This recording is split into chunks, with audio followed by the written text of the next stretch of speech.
Hey, welcome back. My friend, tonight we enter the dry plains of southern Mesopotamia, where an archaeological discovery begins with something far quieter than treasure.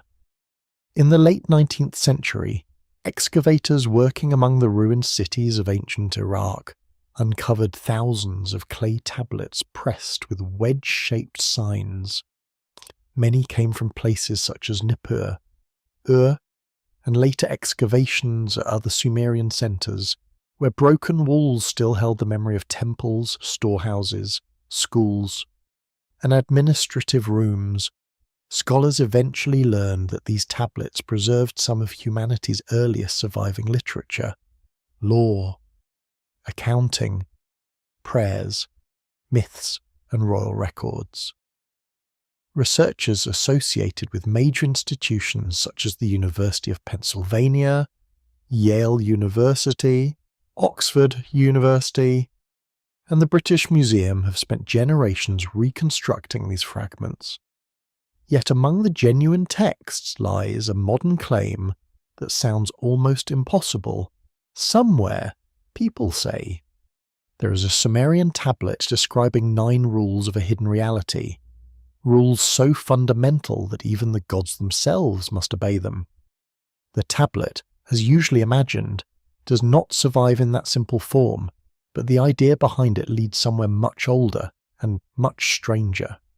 So, before you get comfortable, take a moment to like the video and subscribe, but only if you genuinely enjoy what I do here.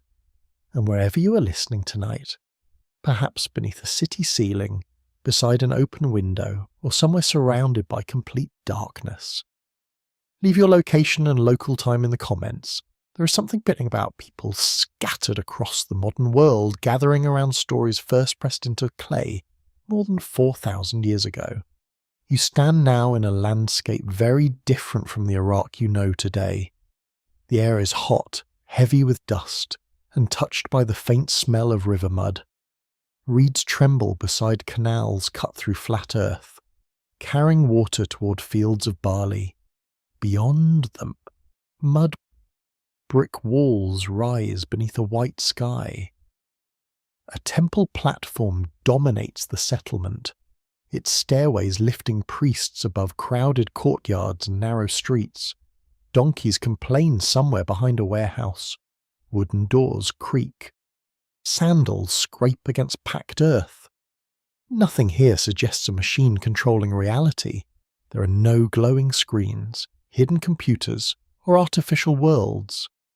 Yet the people living here imagine existence as something carefully arranged. That distinction matters. For the Sumerians, the universe is not simply a collection of random events. Heaven has its place, earth has its place, the rivers have duties, cities possess divine patrons, kingship descends through sacred authority, and human professions belong within an ordered pattern. Even activities as ordinary as weaving, building, shepherding, judging, and writing can carry a deeper sacred significance. So, modern scholars usually approach these ideas through collections of myths and religious compositions rather than through a single master document. Clay fragments recovered from ancient scribal schools preserve different pieces of the system, sometimes damaged, sometimes duplicated, sometimes copied centuries after their earliest forms. This is where the mystery becomes more interesting than the modern legend. Imagine a young scribe sitting on a reed mat inside a small room. The walls retain the day's heat. Before him rests a lump of wet clay. Cool beneath his fingers, his teacher has given him an older composition to copy. The student presses a cut reed into the surface, creating tiny angular impressions. Each mark must be placed carefully. Mistake can be smoothed away while the clay remains soft, but once the tablet dries, the words become stubborn. Perhaps the exercise concerns a hymn. Perhaps it concerns a king. Perhaps it tells how the goddess obtains powers associated with civilization itself. Records from ancient Mesopotamian scribal traditions confirm that copying older compositions formed an important part of education. Tablets discovered at Nippur have been especially valuable for understanding Sumerian literature, because scribes preserved numerous mythological and literary works there. The strange part is that these stories do not always portray divine beings as limitless. Gods possess extraordinary power, but they argue, bargain, seek permission, lose privileges, obey decisions, and face conditions they cannot casually ignore. That is an unusual universe. In many later religious traditions, divine power can be imagined as absolute. In Sumerian literature, however, divine society often resembles an immense court whose members possess different ranks and responsibilities. Great gods may preside over assemblies. Other deities receive particular domains. Decisions can involve consultation. Divine decrees can establish conditions affecting cities. Kings and humanity. Power exists, but power frequently moves through structure. A curious fringe interpretation takes this structure much further. Some modern writers have suggested that ancient Mesopotamian descriptions resemble coded instructions, almost as though reality operates through predetermined commands. This comparison can be imaginative, but there is no archaeological evidence that Sumerian scribes understood the universe as a computer simulation. The modern word matrix belongs to our technological imagination, not theirs, still. The comparison persists because certain ancient concepts feel surprisingly systematic when translated into modern language. One concept is especially important. Sumerian texts describe mysterious divine powers associated with the organization of civilized existence. Scholars often discuss these powers as fundamental ordinances, qualities, roles, or institutions assigned within the cosmic and social order. Translating the idea perfectly is difficult because ancient religious vocabulary rarely fits neatly into modern categories. The powers can include things that seem noble, useful, troubling, or contradictory. Kingship appears beside crafts, music appears beside conflict, wisdom stands near deception. Human society, in this worldview, is not divided into clean modern categories. Everything belongs somewhere.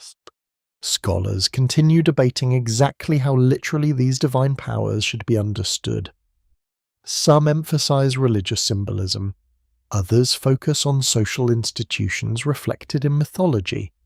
Still others examine how scribes use these concepts to explain why cities, professions, and political authority possess sacred legitimacy. What remains clear is that the text's present order is something established rather than accidental. You can almost feel the logic forming beneath the clay. Not 9 commandments carved together on one famous tablet, not a secret instruction manual discovered beneath a temple floor.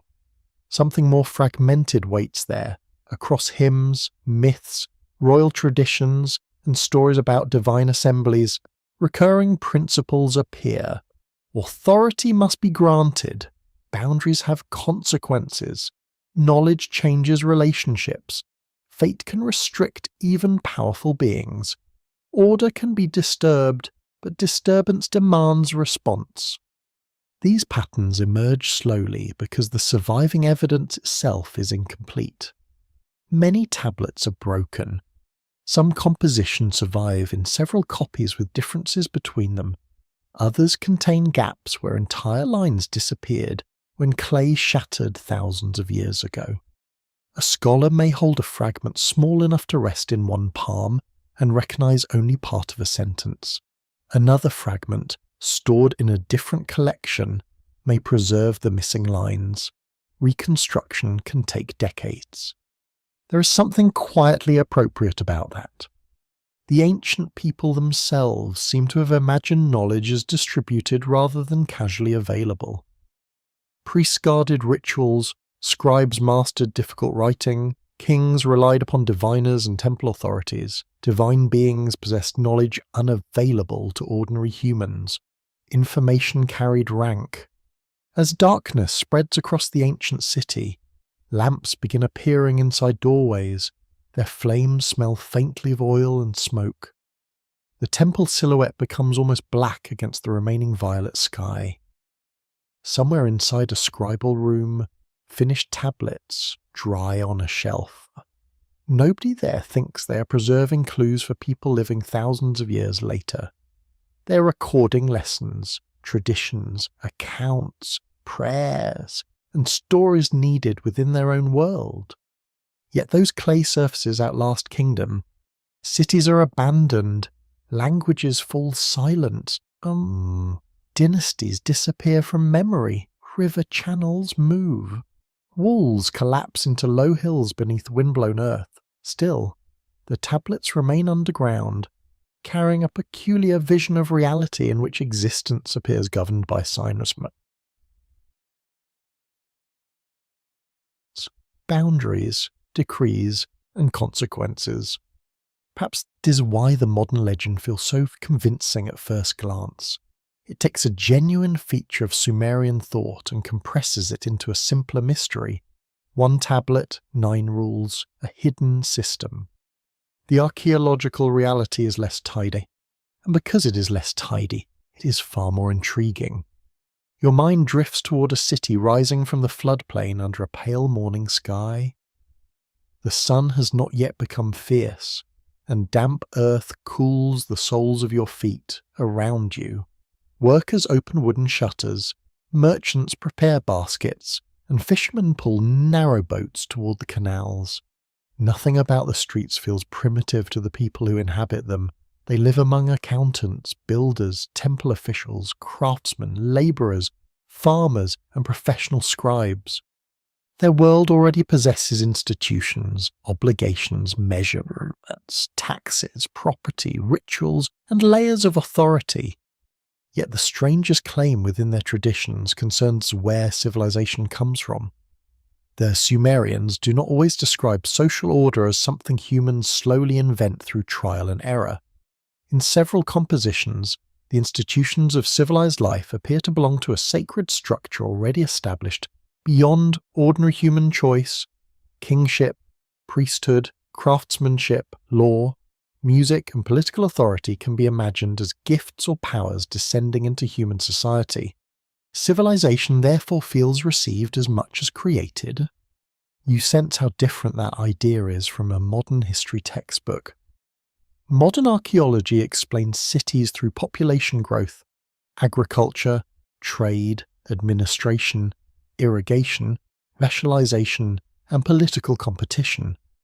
Researchers studying southern Mesopotamia have shown how settlements expanded dramatically during the 4th millennium before the Common Era.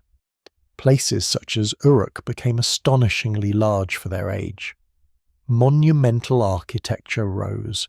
Administrative systems multiplied. Writing developed partly from the need to record goods, labour, and transactions. The material evidence is solid, but the ancient explanation feels almost dreamlike. People living among these innovations do not necessarily look backward and imagine anonymous generations gradually discovering bureaucracy. Their stories place civilization inside a larger sacred drama. The city is not merely where people happen to gather. It possesses identity, destiny, and a divine relationship. Its institutions fit into something larger than the ambitions of any single ruler. A temple official walks past you carrying a sealed container. His robe brushes against the dusty street, and a small cylinder seal hangs nearby. Such seals were rolled across wet clay to leave detailed impressions that identified individuals or institutions. Archaeologists recover thousands of these tiny objects. Their carved scenes reveal banquets, animals, labour, ritual activity, and supernatural figures. Something as small as a thumb can preserve an entire visual world. Records from major excavations confirm that early Mesopotamian cities depended upon complex systems of administration. Excavators connected with American and European universities uncovered storerooms, tablets, seals, and monumental buildings showing remarkable organizational capacities. Scholars at institutions including the University of Chicago and the University of Pennsylvania have spent generations studying how these systems developed. The evidence suggests human ingenuity operating on an extraordinary scale, but the mythology tells you something about how that ingenuity was understood. In Sumerian tradition, kingship itself can be described as descending from heaven. This does not mean a crown literally falls through the clouds. The language gives political authority a cosmic origin. A king may rule because his position belongs within a sacred arrangement recognized by powerful gods. His legitimacy therefore depends upon more than military strength. He must maintain temples, honor divine patrons, support justice, and preserve prosperity. This creates an intriguing limitation. A king can command armies, collect tribute, order construction, and dominate neighboring cities. Yet he remains answerable to an order greater than himself. Royal inscriptions often praise rulers extravagantly, but they also emphasize relationships with particular gods.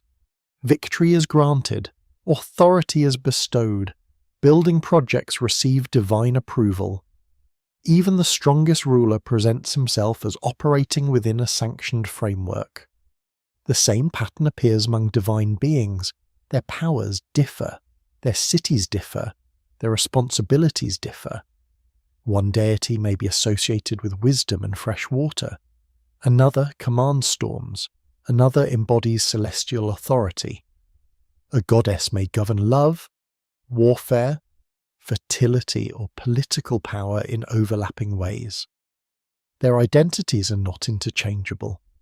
Divine society possesses hierarchy. For a moment, it feels as though you are watching an immense administration reflected in the sky. Human temples have offices, and the heavens seem to have offices as well. Human cities require decisions, and divine assemblies make decisions too. Human rulers depend upon recognition, and gods themselves occupy ranks recognized by other gods. The resemblance is not accidental. Ancient religion often mirrors social experience while also giving that experience sacred meaning. One quirky interpretation proposes that this resembles an operating system, with each divine figure assigned a particular function. It is an appealing modern metaphor because it makes a complicated pantheon easier to imagine. Yet ancient worshippers were not thinking in terms of software. Their gods possess personalities, desires, family relationships, rivalries, temples, cults, and stories. The system is religious and social, not technological. Still, the comparison raises a useful question. What happens when even a god tries to step outside the structure? Sumerian myths rarely offer simple moral lessons. Their divine characters can be generous, jealous, clever, impulsive, destructive, affectionate, or deeply unpredictable. Yet those personalities operate inside relationships that impose limits. A powerful goddess may need permission. A great god may consult an assembly. Decisions can be challenged. Responsibilities can be transferred. Sacred powers can move from one place to another, but their movement changes the balance of civilization. Scholars continue debating how closely these stories reflect actual political institutions. Some historians see divine assemblies as echoes of human councils. Others warn that mythology cannot be treated as straightforward evidence for government. Literary texts may preserve religious symbolism, scribal imagination, and political ideology all at once. The disagreement matters because ancient stories are not photographs of ancient society. They're interpretations created within that society. You hear a distant hammer striking copper. Somewhere nearby, a craftsman shapes metal while another worker cuts reeds. The sounds overlap with animals, voices, water, and the steady movement of labour. Civilization is happening around you through thousands of ordinary actions. No single person controls the whole process. That may be one reason the sacred model feels so natural. Human society itself is a network of dependency. Farmers need canals, canals need maintenance, temples need offerings, merchants need measures, builders need labourers, scribes need clay, kings need administrators, administrators need records, every role touches another role. The Sumerian imagination magnifies this web until it becomes cosmic. A city can flourish because its divine patron favours it. A city can fall because that favour changes. Flood, drought and invasion, rebellion, or political collapse can be understood as more than accidents. They may signal that the sacred balance has shifted. History therefore becomes meaningful in a way that is both comforting and unsettling. Disaster is not random, but neither is human control complete. This worldview helps explain why ancient Mesopotamian rulers devote enormous resources to temples. These buildings are not decorative monuments standing apart from ordinary life. They are economic centres, ritual spaces, political symbols, and homes for divine presence. Offerings move through them. Workers depend upon them. Land may belong to temple institutions, sacred and practical life remain closely intertwined. You climb a broad stairway while warm wind pushes dust against your clothing. Above you, the temple complex rises over the flat city, and beyond it the landscape stretches toward the horizon. From this height, canals appear like dark threads, fields form careful rectangles, houses cluster together in dense patches of mud brick. Everything looks arranged. That appearance carries a deeper suggestion. Order is not merely a philosophical idea. You can see it carved into the land. Water is directed, fields are measured, grain is counted, labour is assigned, calendars regulate ceremonies and agriculture, boundaries divide property, officials record obligations, life survives because systems hold. Perhaps this is where the hidden pattern truly begins, not with a mysterious tablet containing numbered commandments, but with an ancient civilization discovering that survival depends upon structures nobody can ignore. A canal neglected by a king still fills with silt. A harvest does not obey royal pride. Floodwater does not respect human ambition. The stars move whether a ruler approves or not.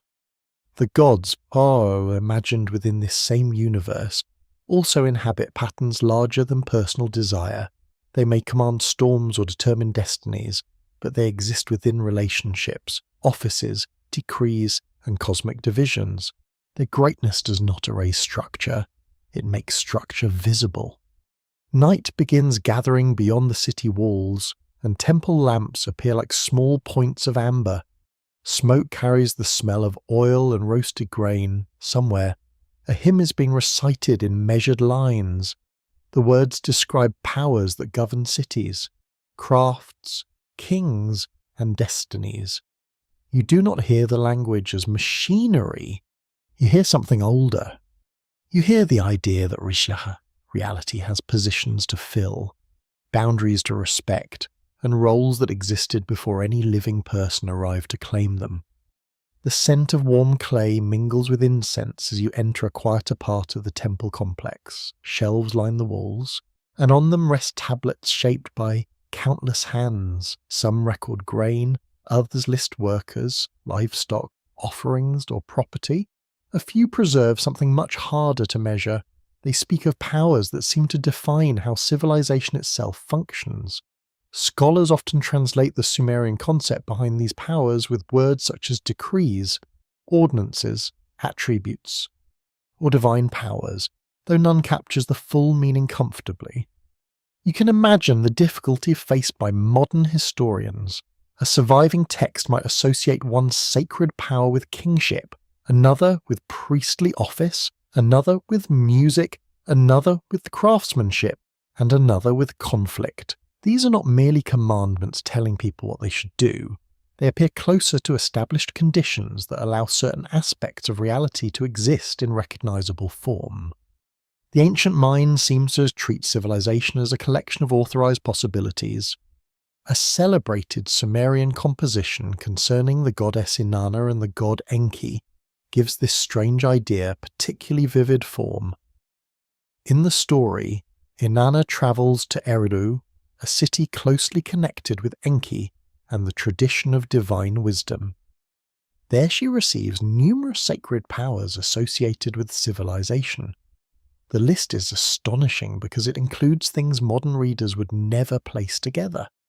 Political authority appears beside artistic skill, truth appears beside falsehood, joy, lamentation, craftsmanship, weapons, judgment, and social roles all belong within the same sacred inventory. This is not a tidy universe. That detail matters because it changes the way you understand divine order. The system is not simply a collection of good things handed down from heaven. It contains opposites, tensions, and unsettling necessities. Civilization includes music, but it also includes conflict. It produces justice, but deception exists within the same human world. It creates skilled professions, yet hierarchy and domination accompany them. The sacred structure reflects society as people actually experience it, complicated and often contradictory. Scholars working with Sumerian literary tablets have long recognized that these divine powers resist simple translation. Researchers at major institutions such as Oxford University and the University of Pennsylvania have examined copies surviving from ancient scribal traditions, often comparing broken fragments to reconstruct larger compositions. Their work reveals that the concept belongs deeply within Sumerian religious thought. Yet specialists still disagree about precisely what these powers represented to ancient worshippers. Some interpret them as divine ordinances, establishing social and cosmic functions. Others emphasize the idea of cultural institutions, almost like sacred templates for the activities that make organized life possible. Another approach treats them as expressions of divine authority attached to particular gods and cities. The debate remains open because Sumerian religious language does not always separate object, power, office, and principle the way modern English prefers. You run your fingers across the rough edge of a broken tablet, half the writing is missing. The remaining lines describe only fragments, perhaps a title, an action, a divine name. This is how much of the ancient world survives. You rarely receive the complete explanation. Instead, you reconstruct a system from pieces created by people who assumed their own audience already understood the basics. That silence can be more revealing than an explanation. The Sumerians did not leave behind a philosophical handbook defining every sacred concept for distant readers. Their scribes wrote hymns, myths, school exercises, royal praises, temple songs, laments, and rituals. The underlying worldview appears indirectly, almost like the foundations of a building exposed when later walls collapse. You notice repeated assumptions. Certain powers belong to gods, certain roles belong to cities, certain offices possess sacred legitimacy. Certain conditions appear necessary for civilization to function. A quirky modern comparison sometimes describes these powers as pieces of cosmic software. In that interpretation, each sacred power behaves like an instruction allowing a particular feature of civilization to operate. Kingship becomes one function, music another, judgment another, and warfare another. The metaphor is clever, especially for people raised around computers, but it remains a metaphor. There is no evidence that ancient scribes imagined invisible digital code beneath reality. Still, the comparison captures one genuine feature. These powers often seem transferable. In the story of Inanna and Enki, sacred powers move from one divine center toward another. Their transfer carries political meaning because cities compete for prestige, divine favor, and cultural importance.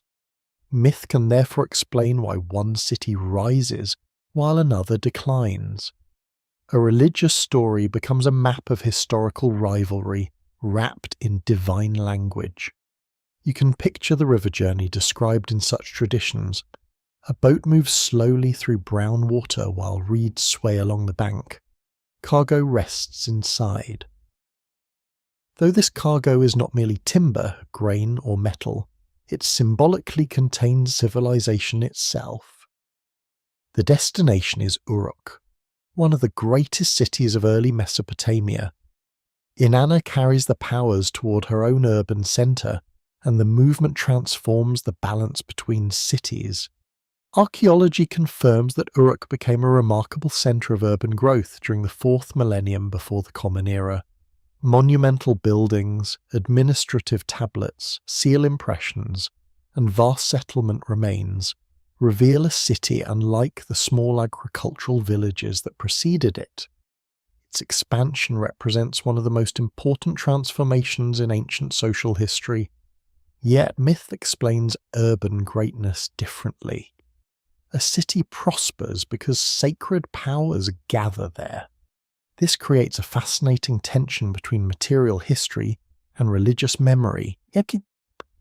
Archaeologists may discuss trade networks, agricultural surplus, labour organisation, and institutional development. Ancient storytellers speak of gods granting powers. Neither perspective needs to be forced into the other. One explains mechanisms visible through physical evidence, and the other reveals how people gave those mechanisms meaning. You hear a reed stylus tapping softly against a tablet nearby. A student copies a list under a teacher's watchful eye. Lists themselves become important in Mesopotamian culture. Scribes organize professions, animals, plants, places, stones, wooden objects, and divine names into ordered sequences. Classification becomes an intellectual habit. That habit may help explain why sacred reality is also imagined in categories. To name a function is to recognize its place. To assign a role is to distinguish it from another. To preserve that distinction in writing is to make the system easier to transmit. Ancient scribes become custodians of order because they record the categories through which institutions operate. There is something almost bureaucratic about the divine world, though saying so risks making it sound dull. It is anything but dull. Imagine a universe where kingship has a sacred pattern, where mourning itself possesses a recognized place, where craftsmanship belongs to divine structure, and where even deception appears as part of the human condition. Such a system does not promise purity. It promises arrangement. That is more unsettling. If civilization contains both creation and destruction by design, then chaos may not always exist outside the system. Some forms of conflict may already belong within it. Ancient mythology repeatedly acknowledges this uncomfortable possibility. Gods quarrel. Cities compete. Rulers fall. Yet the larger order continues. Scholars debate whether these literary patterns reflect deliberate philosophical speculation, or whether modern readers impose too much coherence upon diverse texts. Sumerian literature developed over long periods, and surviving copies often come from later scribal environments. Different cities possess distinct traditions. It would be risky to imagine one universal doctrine accepted identically everywhere. Even so, repeated structures remain visible. The lamp beside you flickers as evening air enters through a doorway. Shadows cross the tablet shelves. Every object in the room seems ordinary, yet each belongs to a carefully maintained institution. Clay comes from the river, reeds become writing tools, students learn signs, teachers preserve compositions, temples support scribes, rulers support temples, fields support cities, water supports fields. Nothing stands alone. Perhaps this is the deeper force hidden behind the ancient concept of divine order. Existence is not pictured as freedom without limits. It is a network of assigned relationships. Power comes from occupying a position within that network, not from escaping it. Even a god can hold enormous authority while remaining dependent upon the larger structure that gives that authority meaning. The tablet cools beneath your fingertips as the room darkens. Outside, a distant hymn rises and fades into the evening air. The words are almost lost beneath the sound of water moving through canals. Yet the idea remains remarkably clear. Reality, in this ancient vision, is not merely inhabited. It is organized. Word count 1174. Greater than, greater than, greater than awaiting one. Section 4.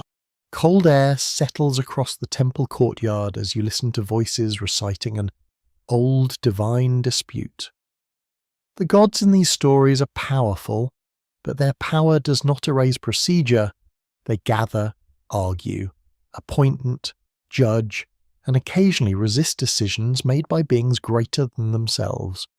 The image feels strangely familiar. Authority exists. Yet authority has channels, rank matters, permission matters, even divine will seems strongest when recognized by a wider sacred order. In several Mesopotamian traditions, assemblies of gods appear as places where important decisions are discussed or confirmed. Great deities occupy leading positions, while others participate according to status and function. The details change across texts and periods, but the pattern is unmistakable. The heavens are not portrayed as a lonely throne surrounded by silence. They resemble a court filled with relationships, obligations, rivalries, and decisions that carry consequences. A mainstream historical fact makes this pattern especially important. Ancient Mesopotamian political life also included councils, temple institutions, royal courts, and groups of elders whose authority could matter within cities. Scholars at Yale University, Oxford University, and the University of Chicago have examined how literary depictions of divine assemblies may reflect aspects of human political experience. The connection is tempting. Although specialists remain cautious because myths do not function as simple records of civic government. You hear sandals crossing packed earth nearby. A priest passes beneath a doorway carrying a lamp, and its flame bends in the wind. The scene feels peaceful. Yet the stories preserved within such institutions are often filled with negotiation. A deity may possess terrifying strength and still require agreement. Another may hold wisdom but lack authority in a particular domain. A goddess may desire something intensely yet find that desire constrained by custom, rank, or divine judgment. This is where the modern idea of unrestricted gods begins to fracture. Sumerian and broader Mesopotamian deities often behave less like beings beyond all limitation and more like powerful figures embedded within a cosmic society. Their personalities remain enormous, but their freedom is not absolute. They inherit positions, they guard territories, they depend upon temples, they receive offerings, they maintain relationships with other gods. Their identities make sense because the larger structure recognizes them. Consider the great sky god An. In many traditions, his authority is immense, yet he does not perform every divine function personally. Enlil carries enormous political and cosmic weight. Enki is associated with wisdom and the fresh waters beneath the earth. Inanna moves through spheres of sexuality, warfare, political authority, and divine ambition. Their powers overlap in complicated ways, yet their distinct roles matter. The divine world resembles a network rather than a single undifferentiated force. A quirky modern interpretation imagines this hierarchy as a permission system. One god has access to storms, another to wisdom, another to fertility, almost like restricted levels inside an invisible program. The comparison is playful and entirely modern, but it highlights an ancient feature worth noticing. Divine power is specialized. A god does not simply perform every action because power itself appears connected to office, relationship, and recognized function. The old stories make this especially clear when divine beings cross boundaries. In narratives concerning journeys between heaven, earth, and the underworld, movement is rarely casual. Gates must be passed, conditions must be accepted, objects may be surrendered. Status can change from one realm to another. A powerful deity entering a different domain may discover that local rules matter more than personal prestige. You feel the cold touch of a bronze latch beneath your fingers. It is a small object, yet it suggests a larger truth. A door is meaningful because it separates one space from another. A gate creates permission. A threshold creates consequence. The Mesopotamian imagination fills the cosmos with such thresholds, visible and invisible, and even divine beings can suffer when they assume that rank alone makes boundaries irrelevant. In some myths, the gods themselves fear decisions that have already been set in motion. They may regret an outcome, search for a solution, or attempt to lessen suffering without simply reversing what has been decreed. This is one reason fate in Mesopotamian thought feels so unsettling. Power does not always mean the ability to erase consequence. Divine beings can act dramatically, yet certain decisions seem to acquire a weight greater than individual preference. Scholars continue to debating how these narratives should be interpreted. Some emphasize theological ideas about cosmic hierarchy, others focus on political symbolism, arguing that divine assemblies mirror the negotiated nature of ancient authority. Another group warns that the texts come from different cities and periods, making any single theory too neat. The uncertainty is useful because it prevents the stories from becoming a false instruction manual. The stories themselves remain wonderfully untidy. Gods can deceive one another. They can become intoxicated, boastful, jealous, affectionate, or frightened. They form alliances and family relationships.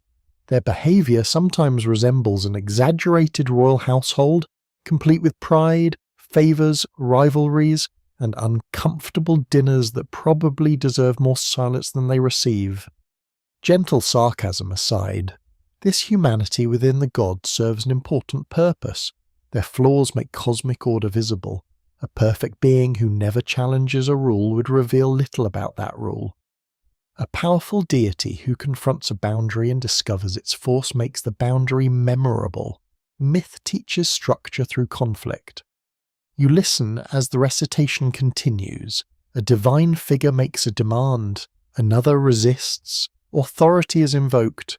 Decisions gather around names and ranks. The language is ceremonial, but beneath it lies a simple pattern. Nobody stands entirely alone. Even the most important gods depend upon recognition. Their temples require human service. Their cities carry their prestige. Their powers are described through relationships with other divine beings. Their influence grows or weakens within stories because cosmic authority moves through networks of loyalty, decree, inheritance, and rivalry. This becomes particularly clear when the kings enter the picture. A ruler may claim divine favour, but favour must be maintained. Building temples or presenting offerings, restoring sanctuaries, and honouring festivals are political acts because they reaffirm the connection between earthly rule and sacred approval. The king cannot merely declare himself outside the system. His legitimacy depends upon participating in it. Ancient royal inscriptions often present success as something granted by the gods rather than produced by personal ability alone.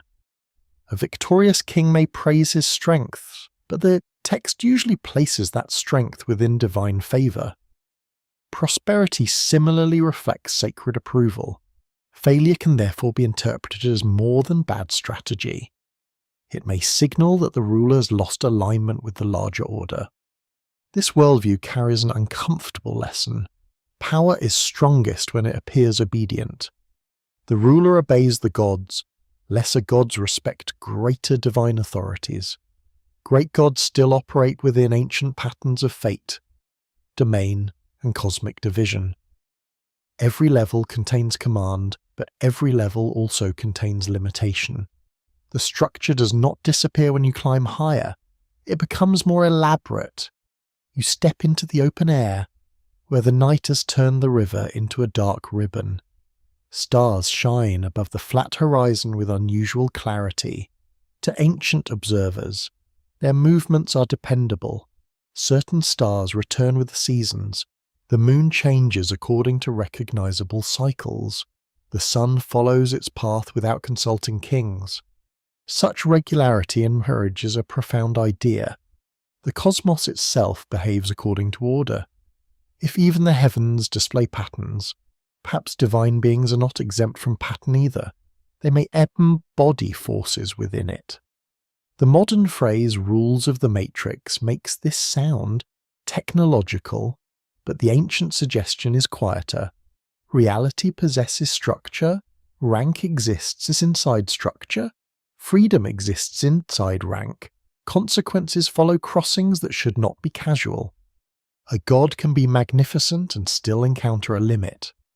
Perhaps that is what makes these stories endure. They imagine power without pretending that power means complete freedom. The gods are feared precisely because they are mighty, yet they remain recognizable because their might operates inside relationships they cannot simply dissolve. The courtyard falls scent, oil lamps burn lower, and wax smoke clings faintly to the night air. Messer beyond the walls, water moves through the irrigation channels with patient indifference.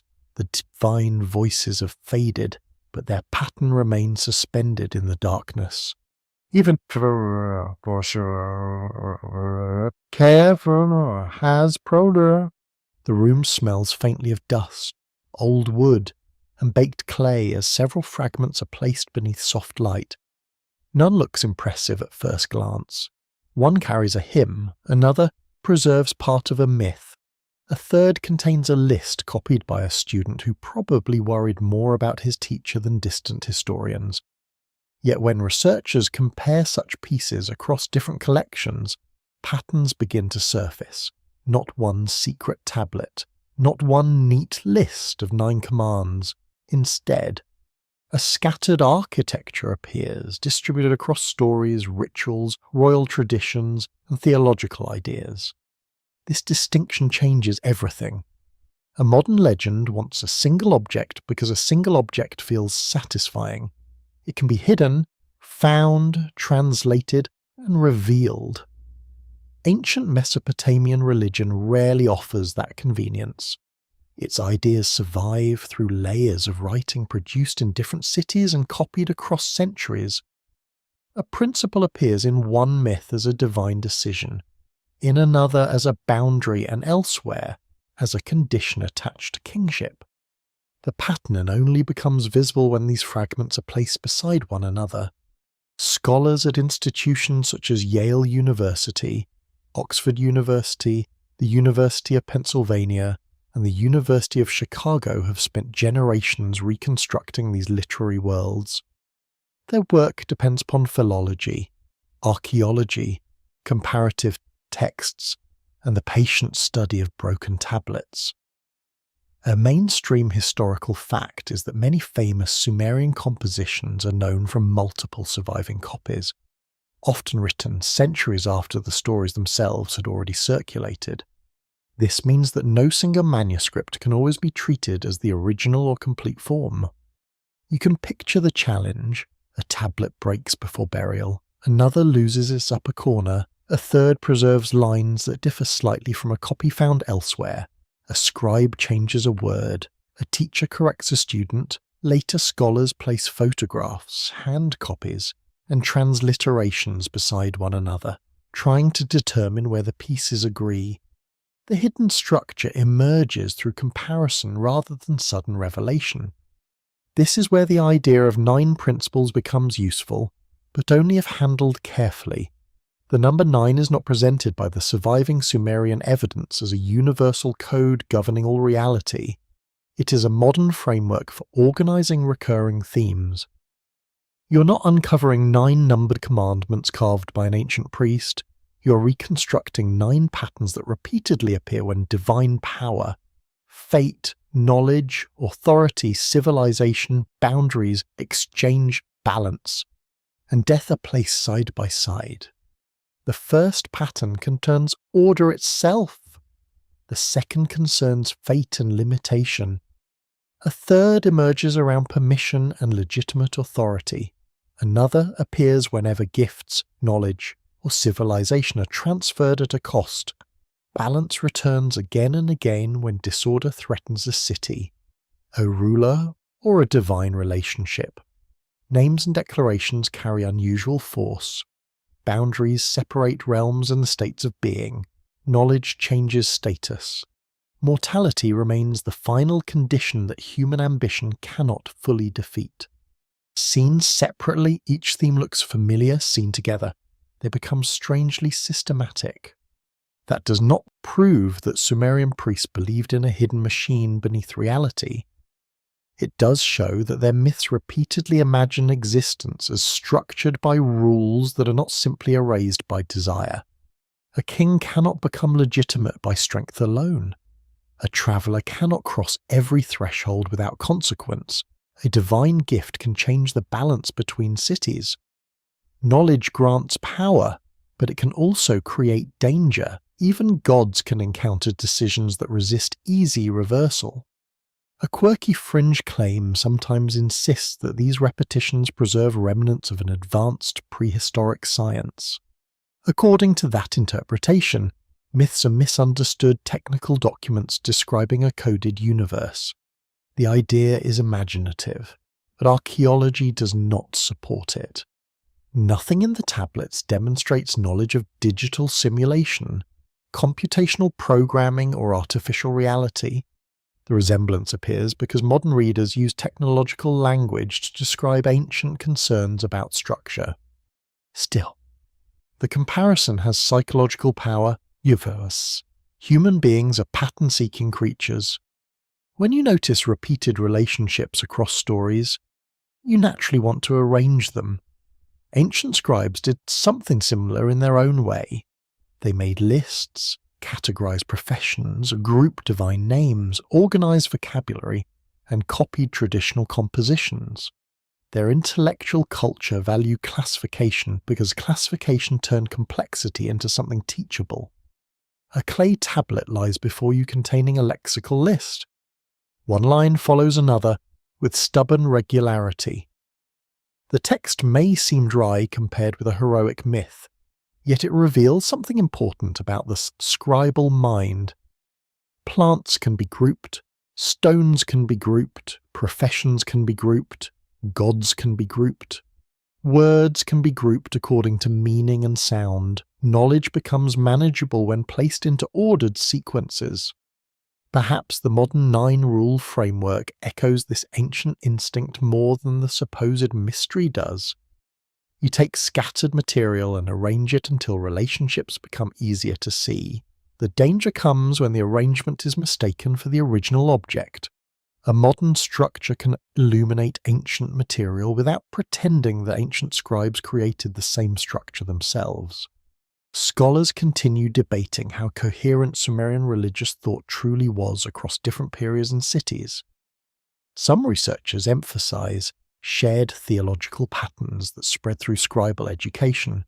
Others stress local variation, arguing that traditions from Uruk, Nippur, Eridu, and other centers cannot be reduced into one universal doctrine.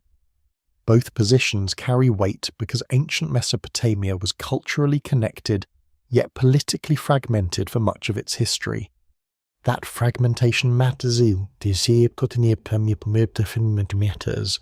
Imagine travelling between neighbouring cities separated by fields, canals, and stretches of open plain. Each city has its own divine patron, temple traditions, festivals, elite families, and political ambitions. A story favouring one deity might carry different implications in another city. Myths can preserve competition as well as theology. What looks like a cosmic rule may sometimes reflect local politics written on a sacred scale. The 9 patterns therefore need to remain flexible. They are not laws in the scientific sense. They are recurring ideas that help you notice how Sumerian stories imagine reality.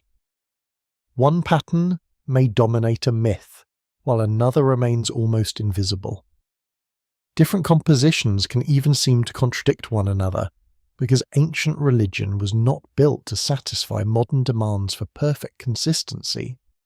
This messiness is part of its authenticity. A perfectly organized ancient code would actually be suspicious. Real traditions accumulate, stories change, political centers rise. Priestly schools preserve older material while adapting it to new circumstances. Names shift, divine relationships evolve. A goddess important in one period may gain wider influence later. A city once dominant may decline while its stories continue circulating. The hidden system therefore resembles a mosaic more than a machine. You stand mentally above a long table where fragments have been arranged into groups. One cluster concerns divine decrees, another concerns journeys through dangerous thresholds, another preserves stories of rulers seeking impossible permanence. Another records the movement of sacred powers between cities. The pieces do not form the one tablet when joined. They form something broader, a cultural map of how ancient people understood limitation. This map becomes unsettling because authority never seems completely independent. Kings depend upon divine favour, cities depend upon water and labour, temples depend upon offerings, gods depend upon assigned roles and relationships. Human life depends upon structures that existed before any individual was born. The pattern feels less like imprisonment than interdependence, yet interdependence always carries limits. A final fragment catches the light, only a few lines survive, and the rest is gone forever. The missing space is almost as important as the writing. Ancient history constantly reminds you that certainty has boundaries too. Every reconstruction contains caution because evidence is partial. Perhaps that is why the strongest version of this mystery avoids pretending too much. There is no need to invent a perfect tablet when the surviving fragments already reveal something more compelling. Across separate texts, the Sumerians repeatedly imagined a reality where power has conditions, knowledge has consequences, and even divine beings exist within structures larger than personal desire. 9 rules can be drawn from that world. But the rules must be earned slowly. A dry wind moves across the fields while you watch workers open narrow channels in the earth. Water slips forward in thin silver lines, darkening the soil as it spreads between rows of barley. Nothing happens by accident here. Gates are opened at the right moment, measurements are checked, and boundaries are watched carefully. A field survives because water goes where it is meant to go. A city survives for much the same reason. The first rule emerges quietly from this landscape. Everything must have an order. In the Sumerian imagination, existence is not simply a collection of separate things sharing the same world. Each part seems to possess a place, a purpose, or a recognized function. Rivers flow within channels, temples belong to gods, kings hold duties, craftsmen possess skills, and rituals occur at appointed times. You feel this principle most clearly in the city itself. Streets narrow between mud brick houses, while storerooms stand close to administrative buildings. Workshops gather where smoke and noise can be managed. Temple complexes rise above ordinary homes, marking a visible hierarchy in stone and brick. The physical city becomes a diagram of relationships, with every space telling you something about rank, work, access, and responsibility. Archaeology supports the importance of such organization. Excavations at major Mesopotamian settlements reveal carefully planned storage areas, monumental precincts, workshops, irrigation systems, and administrative spaces. Researchers connected with the University of Chicago and the University of Pennsylvania have studied how growing cities depended upon coordinated labor and record keeping. Urban life became possible because large numbers of people accepted systems that organized resources, schedules, and authority. The same habit appears in writing. Scribes record grain according to quantity, workers according to obligation, and livestock according to ownership or institutional control. They list professions and objects with remarkable patience. The act of writing turns a movement into categories. Once something enters a record, gains a position within an administrative world. A clay tablet lies warm beneath your palm. Its surface contains rows of marks that seem almost mechanical from a distance. Yet every sign represents a human decision. Someone counted, someone classified, someone decided that this sheep belonged in one group while another belonged elsewhere. Order is not abstract here. It determines who eats, who works, who owes, and who receives. Sumerian religious thought magnifies that practical experience into a cosmic principle. The gods themselves are associated with particular regions of existence.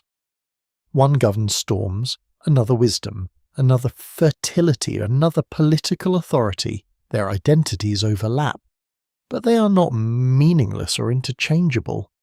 A divine power becomes recognizable because it occupies a place within a larger arrangement. This creates a subtle kind of stability. If everything has a place, then chaos becomes the condition in which places are confused. A river leaving its channel destroys fields. A ruler abandoning justice damages legitimacy. A ritual performed incorrectly threatens sacred balance. A boundary ignored creates conflict. Disorder becomes dangerous because it breaks relationships that allow the wider system to function. A quirky interpretation sometimes compares this worldview to a vast filing cabinet operated by the gods. The image sounds almost comical, yet it captures something useful. Ancient Mesopotamian culture often treats classification as powerful. Names, categories, offices, and assignments matter because they tell society where something belongs. Still, the system is not rigid in every detail. Roles can change, cities can rise and fall, divine favor can move, a ruler can lose authority, a person can gain status through service, marriage, wealth, or royal appointment. Order does not mean that nothing ever changes. It means that change itself must enter a recognizable structure. You hear wooden wheels groaning along a street as a cart passes loaded with grain. The sacks are not simply food, they belong within obligations. Some may be destined for a temple, some for workers, some for storage, and some for exchange. Their destination matters because resources move through institutions rather than through private desire alone. This pattern becomes especially visible during festivals. Processions follow routes. Offerings appear in prescribed forms. Priests perform assigned tasks. Musicians play within ritual sequence. Sacred statues travel according to ceremonial expectations. Each participant contributes to an event larger than any single person understands completely. Records confirm that major Mesopotamian festivals involved careful organization and institutional support. Administrative tablets preserve distributions of food, drink, animals, and labor connected with religious activity. Such evidence reminds you that sacred order required practical management. The divine world may have been invisible, but its ceremonies depended upon very visible quantities of bread, beer, cloth, oil, and human effort. Scholars continue debating how far this religious emphasis on order shaped ordinary people's understanding of society. Some historians argue that elite texts mainly reflect temple and scribal perspectives. Others suggest that the same assumption spread widely through festivals, household worship, legal practice, and public ritual. The surviving evidence favors educated institutions, so the voices of farmers, servants, and laborers remain harder to recover. That silence invites caution. You should not imagine every inhabitant of a Sumerian city thinking about cosmic structure while carrying water home. Well, most people probably worried about harvests, debts, children, illness, neighbours, and stubborn animals, yet institutions shape behaviour even when people do not discuss their philosophy. A farmer obeys canal schedules because irrigation depends upon cooperation. A merchant trusts measures because exchange depends upon consistency. Order becomes most visible when it fails. If a canal wall collapses, fields lose water. If records are inaccurate, obligations become disputed. If a ruler cannot protect trade routes, merchants hesitate to travel. If temple stores fail, dependents suffer. The ancient city teaches the cost of disorder through immediate experience. The gods reflect that lesson on a larger scale. Their stories often explain why certain powers belong where they do. A city prospers when its divine relationship is secure. A kingdom suffers when legitimacy breaks. Cosmic geography also possesses divisions between heaven, earth, freshwater depths, wildernesses, and the realm of the dead. You can sense how this first rule reaches beyond bureaucracy. Order gives meaning. A thing without position is difficult to understand. A god without domain loses identity. A king without recognition becomes merely a strong man. A ritual without sequence becomes noise. A boundary without agreement becomes conflict. This may be why naming an assignment carries such force in ancient texts. To identify something is partly to locate it within the world. The name of a city connects it with a god, a history, and a territory. The title of a ruler connects him with duties. The name of a profession connects a worker with expectations. For a moment, the entire landscape seems arranged by invisible lines. Canals divide fields. Walls divide neighbourhoods. Doors divide public space from private rooms. Temple gates divide ordinary movement from sacred access. The horizon itself divides earth from sky. Yet the system is never perfectly secure. Floods ignore boundaries. Enemies cross walls. Rulers become arrogant. Crops fail. Families lose property. Order must therefore be maintained continually.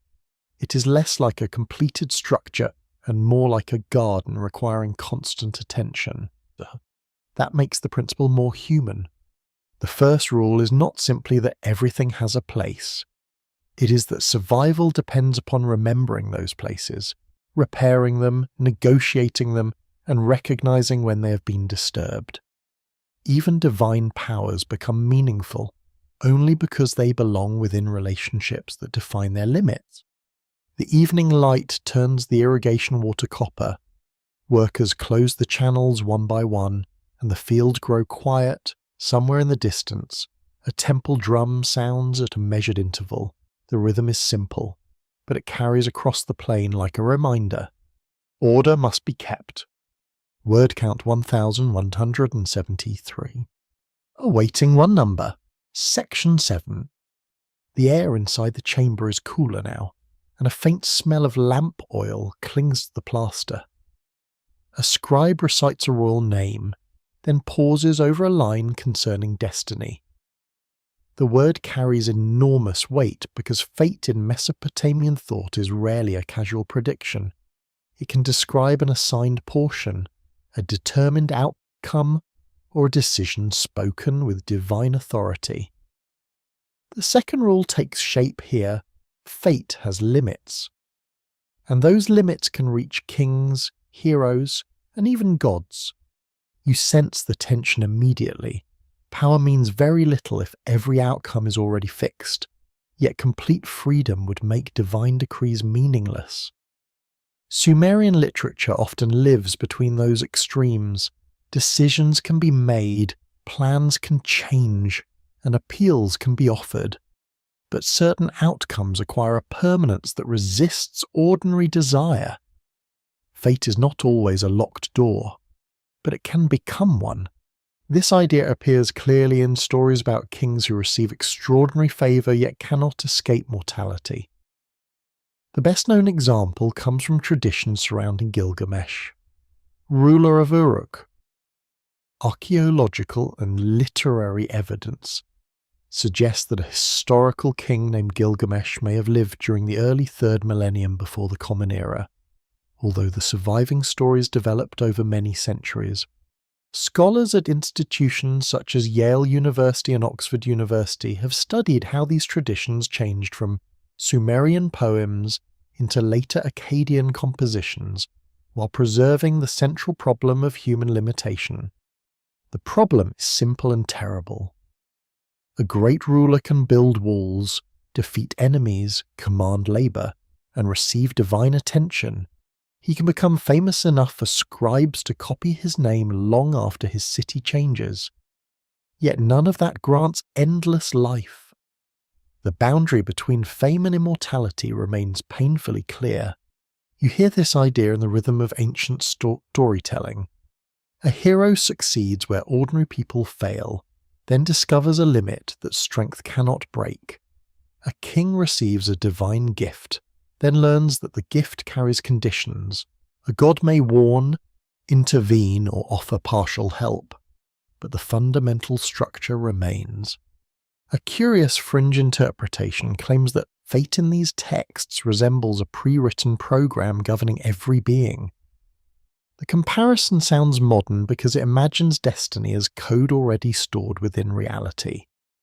There is no evidence that ancient Sumerians conceived fate as programming. Yet the metaphor captures one unsettling feature. Once a divine decision is established, even powerful characters sometimes behave as though they are moving inside boundaries they did not create. This becomes especially striking when divine assemblies determine outcomes. In several Mesopotamian traditions, gods gather to decide matters of kingship, destruction, protection, or destiny. A decree spoken collectively may carry greater force than the desire of one deity.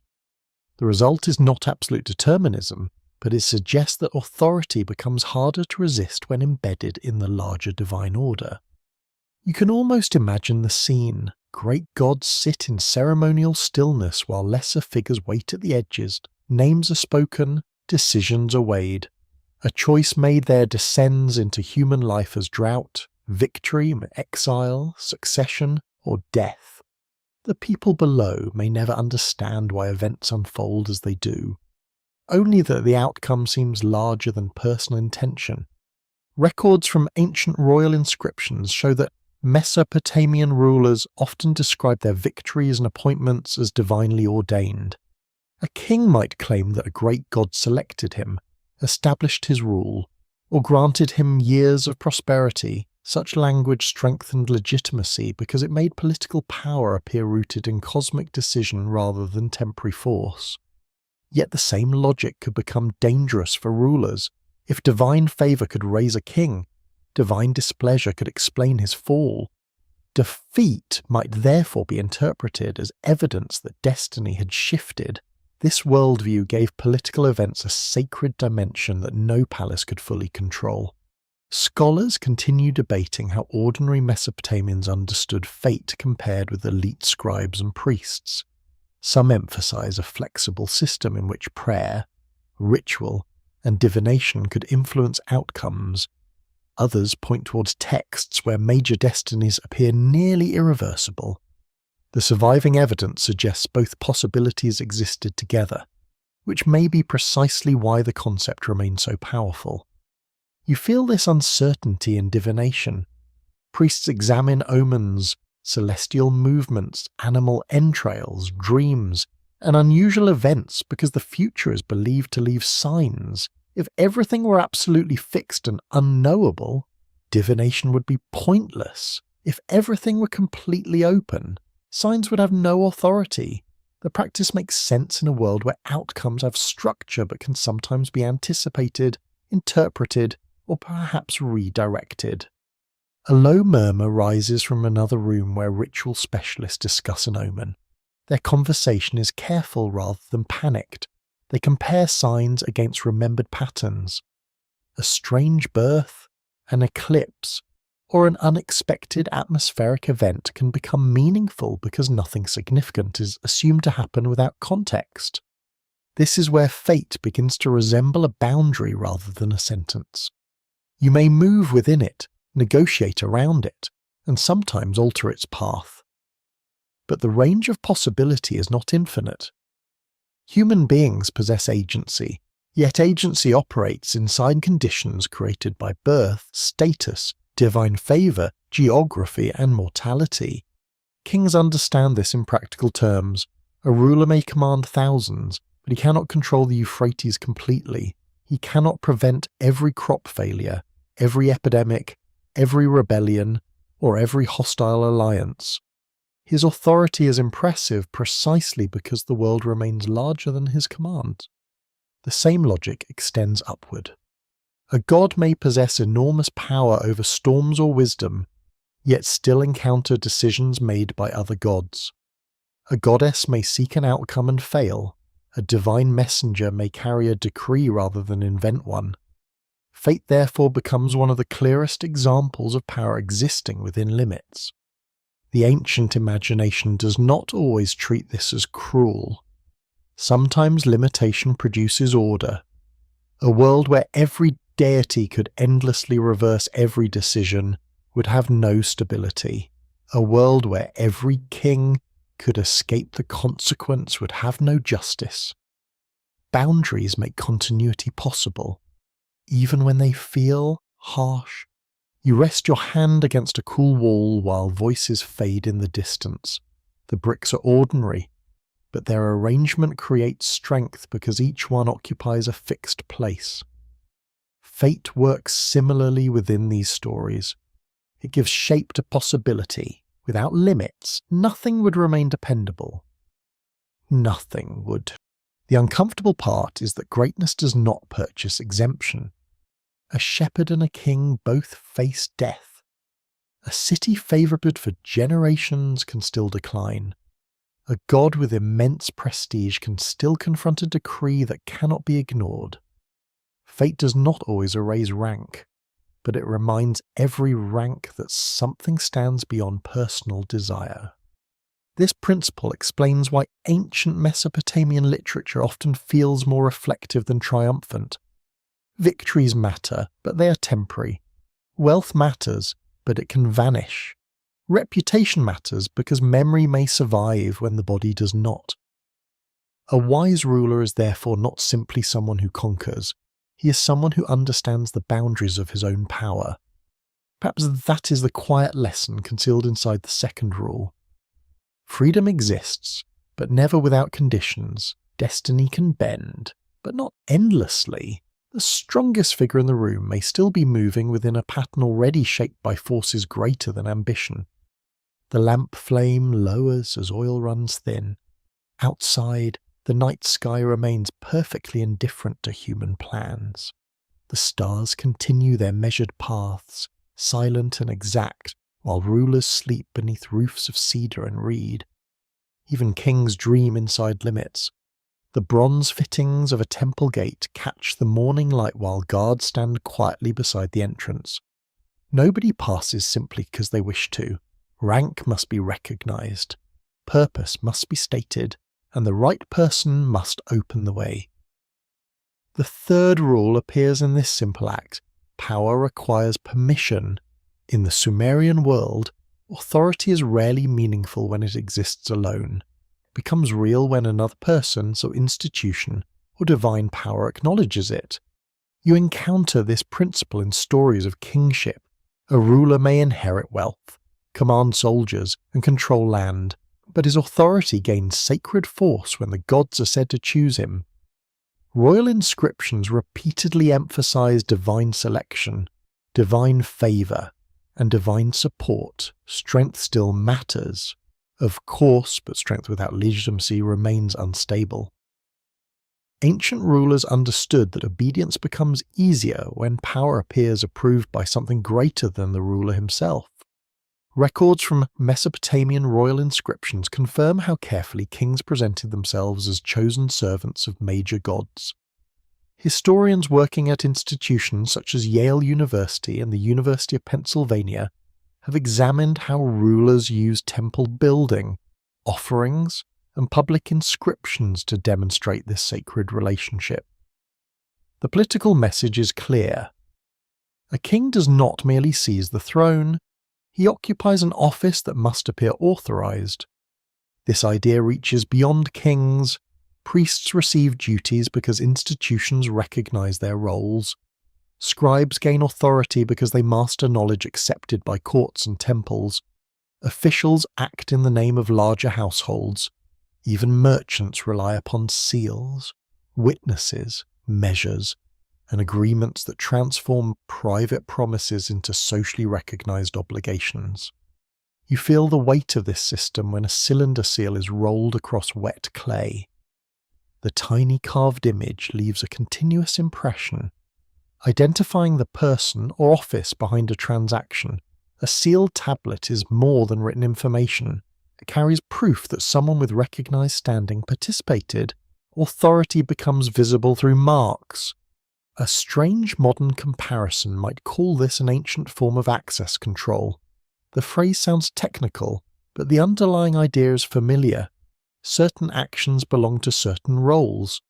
A person cannot simply declare himself a temple administrator because he enjoys the title. A messenger needs backing. A king needs legitimacy. A divine envoy requires a command. The gods themselves often operate through such permission. In myths, divine figures request decisions, receive responsibilities, and sometimes seek approval from higher-ranking powers. Their relationships are not perfectly consistent across every composition, but hierarchy remains important. Authority has layers. This matters because the Sumerian divine world is crowded. Different gods possess overlapping interests, cities, families, and spheres of influence. Without some form of recognized hierarchy, every divine conflict would become endless. Permission gives action a place within the larger system. You hear distant drums as a procession approaches a temple doorway. Musicians move first, followed by attendants carrying offerings. The crowd parts according to custom. Sacred objects are not handled casually. Certain people approach while others remain farther away. The ceremony demonstrates an invisible structure through visible movement. Access itself becomes meaningful. A person standing outside the sacred chamber may still belong to the religious community, but not everyone enters the same spaces. Architectural boundaries reinforce social authority. Courtyards, gates, platforms, and inner rooms create levels of approach. Permission is built into the temple. Archaeology shows that major Mesopotamian sacred complexes contained differentiated spaces used for administration, storage, ritual, and elite activity. Scholars continue debating exactly how every room functioned, because buildings change over time and surviving evidence is incomplete. Yet the architecture clearly suggests controlled movement rather than unrestricted access. This physical pattern mirrors political life. A ruler controls more than land. He controls access to decisions, resources, and appointments. Officials beneath him control smaller channels of authority. Households have their own hierarchies. Temples possess internal offices. Permission flows downward while obligations flow upward. The arrangement can sound efficient, but it also creates dependence. If your livelihood rests upon an institution, then access to grain, work, or protection may depend upon someone else's recognition. Permission can organize society, but it can also become a tool of exclusion. The myths understand this tension. Divine figures sometimes challenge existing arrangements because they desire greater prestige or control. A god may seek a power currently associated with another deity.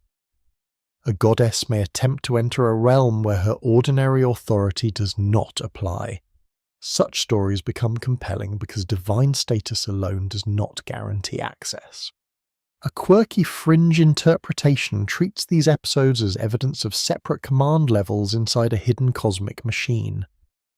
Gods become administrators with restricted permissions, while higher powers supposedly function like unseen system operators. The comparison is imaginative, but there is no archaeological support for a literal technological hierarchy. Ancient texts speak through religious and political metaphors familiar to their own society. The deeper pattern needs no machine to remain interesting.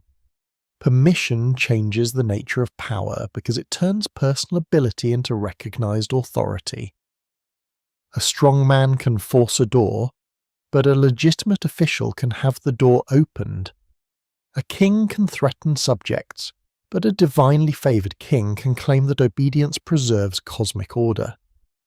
The ascend form of power reaches further because it enters belief. Scholars openly debate whether early Mesopotamian kings were originally subordinate to temple institutions, or whether political and religious authority developed together in more complicated ways. The evidence differs between cities and periods, so a single model remains difficult to defend. What survives clearly is the language of authorization. Rulers repeatedly present themselves as chosen, appointed, loved, or supported by gods. You can almost hear the calculation beneath the praise. A king who says only, "I am powerful," invites comparison with every rival. A king who says, "The gods placed me here," changes the argument entirely. The same logic appears in law. Decisions gain force when made through recognized procedures. Witnesses matter, seals matter, oaths matter, courts matter. A private accusation becomes more powerful when carried into an institution capable of judging it. This reveals something central about the third rule. Permission is not merely asking politely. It is the process by which action becomes legitimate inside a shared system. Recognition transforms force into office. You walk beneath the shadow of a tall gateway while attendants close heavy wooden doors behind you. The sound echoes through the corridor. On one side lies ordinary movement, on the other lies controlled space. Nothing about the threshold is magical by itself, yet everyone behaves differently because the boundary is recognized. That recognition is the real power. Even divine beings in Mesopotamian stories can lose influence when recognition shifts. A city's patron may remain divine, but political collapse changes the god's earthly prestige. Another city's deity may rise alongside a victorious dynasty. Sacred authority and historical power become intertwined. The system therefore remains dynamic. Permission can be granted, withdrawn, transferred, or contested. That instability prevents hierarchy from becoming perfectly secure. Every ruler must maintain legitimacy. Every institution must preserve recognition. Every sacred office depends upon continued acceptance. Perhaps that is why ancient kings spend so much effort restoring temples and recording the work. Building is not merely construction. It is a public demonstration that the ruler respects the source of his authority. The bricks become political theology. The morning procession disappeared into the sacred precinct, and the courtyard slowly empties. Dust settles where hundreds of feet disturbed it. A gatekeeper remains beside the entrance, almost unnoticed now, yet his role embodies the entire principle. Power may possess strength. Permission gives it standing. The smell of cedar oil and roasted grain drifts through the temple storehouse as workers move baskets beneath painted walls. Goods arrive constantly. Grain comes from fields, animals from herds, metal from distant trade, and cloth from workshops filled with patient hands. Nothing important enters the system without leaving something behind. Labour produces food, tribute produces security, offerings produce favour. Exchange sits at the centre of urban life, and within the old stories it becomes something larger. The fourth rule begins to emerge: every gift carries a cost. You sense this most clearly in myths, where civilization itself changes hands. Divine powers are granted, transferred, and guarded, or contested, but they are never entirely weightless. A gift can raise a city, strengthen a ruler, or enrich human life. Yet that same gift can disturb an existing balance. Knowledge creates advantage, authority creates obligation, prosperity creates dependence. Even divine generosity can produce consequences that unfold far beyond the moment of giving. A mainstream historical fact makes this pattern easy to understand. Ancient Mesopotamian cities depended heavily on systems of redistribution and exchange. Archaeological records and administrative tablets studied by researchers at the University of Pennsylvania, Yale University, and the University of Chicago show that grain, oil, wool, animals, and labor moved through large institutions. These transactions were not simple acts of generosity. They were tied to duties, rations, service, status, and obligation. You can imagine a worker receiving grain from an institutional storehouse. The ration feeds a family, but it also confirms a relationship. The worker has performed labor. The institution has supplied food. Each side is bound to the other. A gift with no context is rare because resources exist inside systems of expectation. This social experience gives religious exchange tremendous emotional force. People bring offerings to temples because divine relationships must be maintained.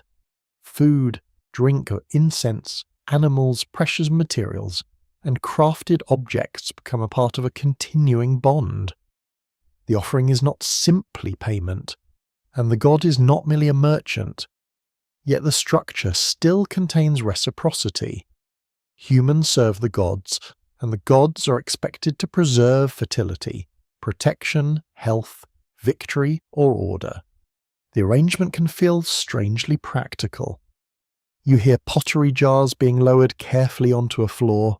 Someone counts them twice. Another person checks a tablet. The gods may inhabit sacred stories, but their earthly institutions require inventory. The sacred economy operates through kitchens, storerooms, fields, herds, workshops, and scribes. Divine favor is expressed through rituals that consume very real resources. This is where a quirky modern interpretation becomes tempting. Some fringe writers describe Sumerian religion as a system of cosmic transactions, almost like an ancient contract encoded into reality. Humans provide labor and offerings, while divine powers provide civilization and protection. The metaphor is provocative, but it should remain a metaphor. There is no evidence that the Sumerians conceived the universe as a literal machine of exchange. Still, the stories repeatedly suggest that benefits rarely arrive without obligations. Consider divine knowledge. Wisdom can solve problems, but knowledge also creates responsibility. A ruler who learns what the gods require must act accordingly. A priest who understands ritual procedure cannot claim ignorance. A scribe who masters writing gains status, but that skill places him inside institutions that demand service. Even hospitality carries expectations. Meals create alliances. Gifts establish relationships. Marriage exchanges connect households. Diplomatic offerings can signal hierarchy or friendship. A person who accepts something valuable may also accept the social bond attached to it. Scholars continue debating how closely literary stories of divine exchange reflect actual economic institutions. Some historians see religious mythology absorbing the language of human reciprocity. Others argue that sacred exchange follows its own theological logic and cannot be reduced to accounting. Both approaches reveal something important because ancient religion and daily economics existed beside one another rather than in separate worlds. The old myths make this tension vivid when gifts become dangerous. A power transferred to one city may weaken another. A secret revealed to one person may expose someone else. A blessing granted to a king may tie him more tightly to divine expectations, even love. One of the most celebrated forces in Mesopotamian poetry can alter alliances, status, inheritance, and political legitimacy. You begin to understand that cost does not always mean punishment. Sometimes the cost is responsibility. A ruler who receives kingship inherits obligations to maintain temples, preserve justice, protect borders, and keep the irrigation system functioning. A city that gains wealth must defend its trade routes and storehouses. A priest who gains access to sacred knowledge must follow restrictions ordinary people never face. The gift changes the receiver. That is the deeper mechanism. You watch a craftsman lift a polished vessel from a workbench. It is beautiful, but its beauty contains hidden labour. Metal had to be mined or traded. Fuel had to be gathered. Someone had to learn the technique. Someone else had to supply food while the craftsman worked. The finished object looks effortless only because the costs are invisible. Civilization itself works the same way. Walls require labour. Canals require maintenance.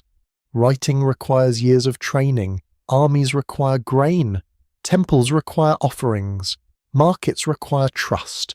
Every visible achievement rests upon unseen expenditure. The Sumerian imagination often treats divine gifts with similar seriousness.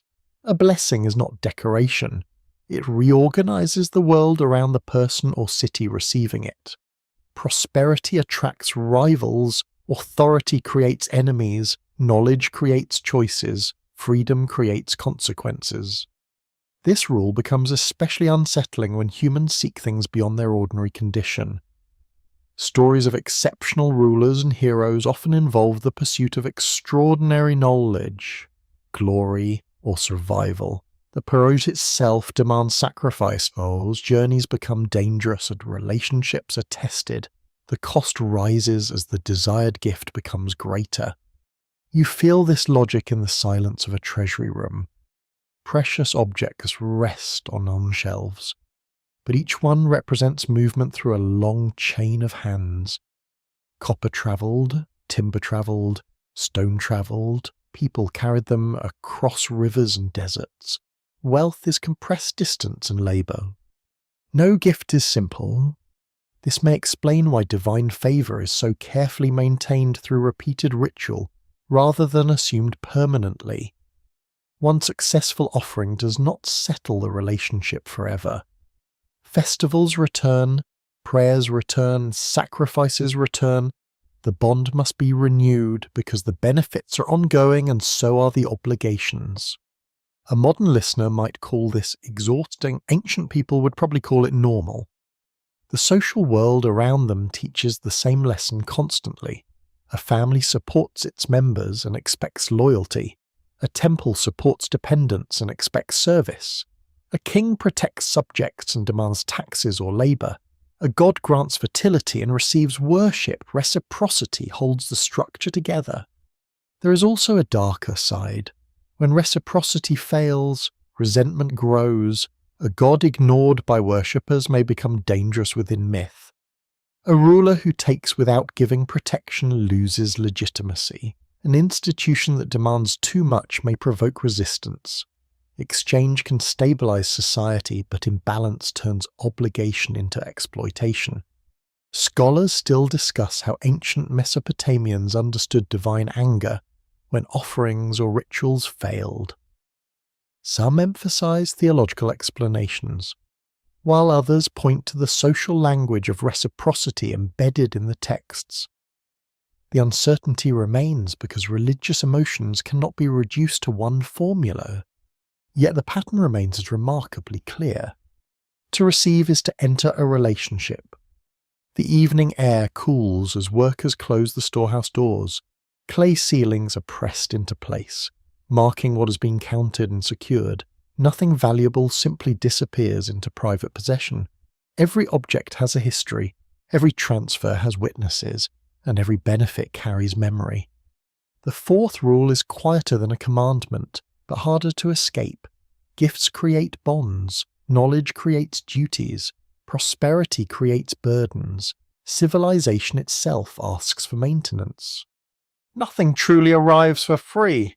A warm wind moves across the riverbank while reeds scrape softly against one another. Somewhere beyond the walls, Men repair a broken canal edge with baskets of wet earth. Water has escaped its proper course, soaking one field and starving another.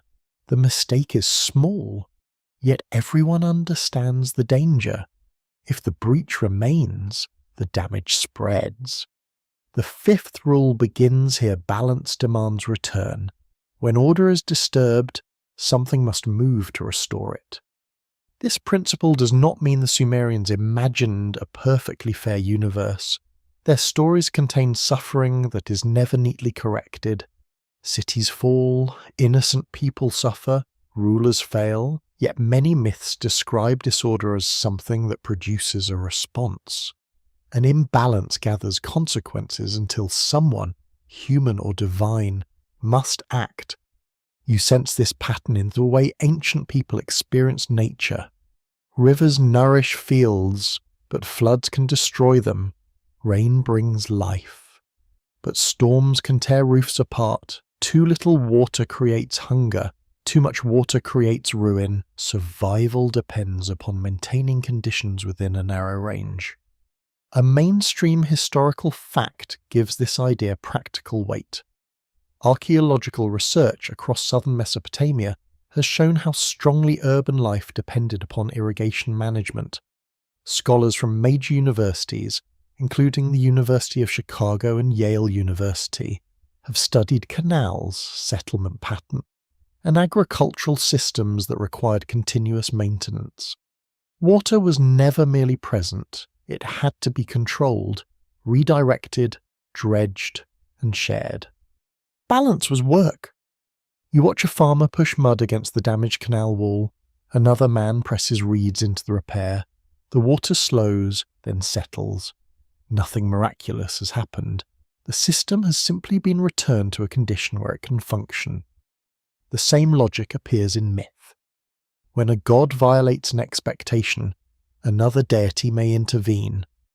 When a city loses divine favour, rituals seek restoration. When a ruler becomes unjust, later tradition may explain disaster as the consequence of failed kingship. The language changes, but the underlying idea remains similes. Disorder does not simply sit still. This becomes especially vivid in lamentations describing the destruction of cities. These compositions can sound heartbreaking because they present ruined streets, abandoned temples, and displace people as part of a larger cosmic crisis. The devastation is not treated as meaningless, divine decisions, human failure, political catastrophe, and sacred withdrawal become woven together. Scholars have studied Sumerian city laments preserved from the early 2nd millennium before the Common Era. These texts describe places such as after periods of political collapse. They do not function as neutral historical reports, yet they reveal how destruction was interpreted through religious imagination. A fallen city becomes more than a military defeat. It becomes evidence that balance has shifted. You can almost hear the silence in such a place. Doors hang open, courtyards fill with dust, storehouses stand empty. The temple that once dominated daily life no longer commands the same rhythm. Then comes the longing for restoration. A ruined wall can be rebuilt, a temple can be purified, offerings can resume. A new ruler can present himself as the person who restores what was lost. Restoration therefore becomes one of the strongest political messages available to an ancient king. Royal inscriptions often praise rulers for repairing temples, canals, city walls, and sacred structures. Such acts demonstrate more than practical competence. They present the king as someone who repairs relationships between humans, institutions, and gods. Rebuilding becomes a form of cosmic maintenance. A quirky fringe interpretation takes this pattern much further and imagines a hidden law of universal correction, almost like an automatic system preventing reality from drifting too far from its intended state. There is no archaeological evidence for such a literal mechanism, yet the metaphor survives because many ancient stories treat imbalance as unstable. The important word is unstable. A disrupted relationship can endure for a while, but it creates pressure. Neglected canals silt up. Unpaid workers become resentful. Broken alliances invite enemies. Abandoned rituals generate fear. A ruler who ignores obligations weakens the very structure that supports his authority. The response may come slowly. That delay makes the principle unsettling. You may disturb balance today and feel nothing. A king can take too much grain and still feast that night. A city can overwork its fields and enjoy several good harvests. A ruler can offend powerful groups and remain secure for years. Consequences do not always arrive immediately. Ancient people understood this through memory. Scribes preserved stories of earlier rulers, disasters, victories, and failures. A later generation could look back and interpret collapse as the final result of imbalance that had been building quietly. Scholars continue debating how much these moral explanations reflect actual historical causes. Some historians emphasize environmental pressures, warfare, economic disruption, or political fragmentation. Others study how religious texts reframe those events as sacred consequences. The two approaches need not cancel each other. Physical causes explain how disaster happens, while religious narratives reveal how communities understand what disaster means. That difference matters. A drought can be meteorological and still become theological in the minds of those suffering through it. A military defeat can result from poor strategy while also being interpreted as divine withdrawal. Human beings rarely experience catastrophe as numbers alone. They search for pattern. The Sumerians were no exception. You feel rough brick beneath your hand as builders repair a sanctuary wall. Each brick replaces a missing piece. The task is repetitive, almost meditative. Mud is mixed, moulds are filled, bricks dry beneath the sun, workers carry them upward in steady lines. Restoration becomes visible. There is something deeply calming in this idea, though it is not necessarily comforting. A broken system can sometimes be repaired, but repair demands effort. Balance does not restore itself through wishful thinking. Someone must dredge the canal. Someone must replace the brick. Someone must renew the agreement. Even ritual works this way. Ceremonies repeat because sacred relationships require maintenance. Offerings are made again because yesterday's offering cannot sustain every future need. Festivals return because memory must be renewed. Balance is therefore not stillness. It is movement held within limits. A river remains useful because it flows, not because it stops.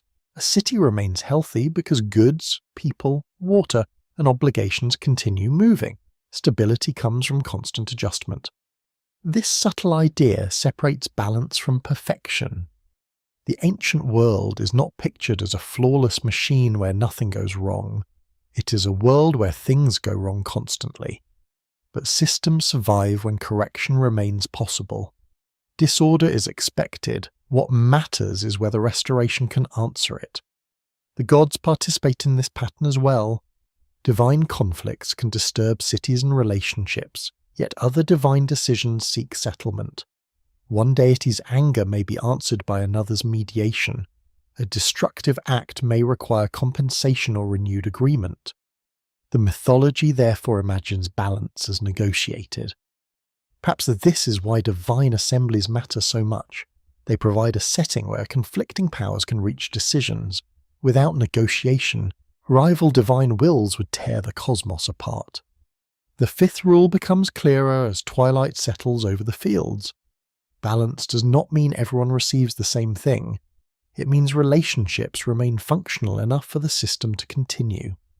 A canal can carry unequal amounts of water and still serve several fields. A king can possess far more wealth than a labourer, while still being expected to maintain justice. A god can outrank another while still respecting boundaries. Balance is not equality. It is proportion, You hear the repaired canal begin flowing smoothly again. The sound is soft, almost easy to miss. Water moves through the channel and disappears into the darkening fields. The breach is gone. For now, the system holds. The room is almost dark when a scribe presses the first sign of a name into wet clay. His reed stylus moves carefully. Because a name is more than a convenient sound. It identifies a person, a city, a god, a profession, or a possession within an ordered world. In Sumerian thought, naming can carry unusual force because what is named becomes easier to recognize, classify, remember, and place. The sixth rule gathers around this idea names create reality, not by magic alone, but by giving form to what might otherwise remain uncertain. You notice how often names appear beside authority. Kings record their names on bricks, statues, foundation deposits, and inscriptions because memory is political. A ruler who builds a temple wants future generations to know who restored it. A city wants its identity preserved. A god's name identifies the divine power associated with a sanctuary. Writing transforms spoken identity into something that can survive beyond a human lifetime. Archaeology gives this principle a remarkably physical form.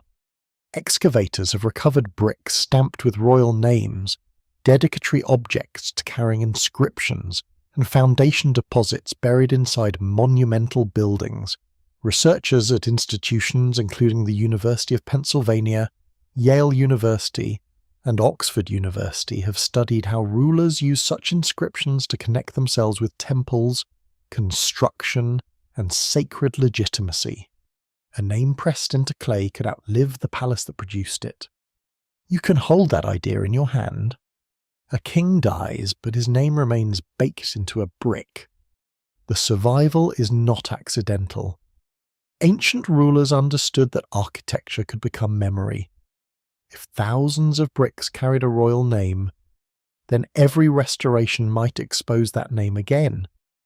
A future king opening an old foundation could discover the earlier ruler and acknowledge him, ignore him, or deliberately replace his memory.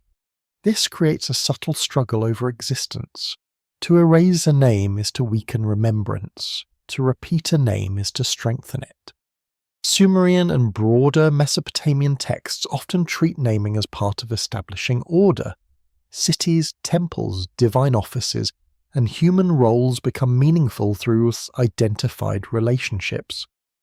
A place without a recognized name is difficult to situate within political and sacred geography. A person without recorded ancestry may possess less standing in some institutional contexts.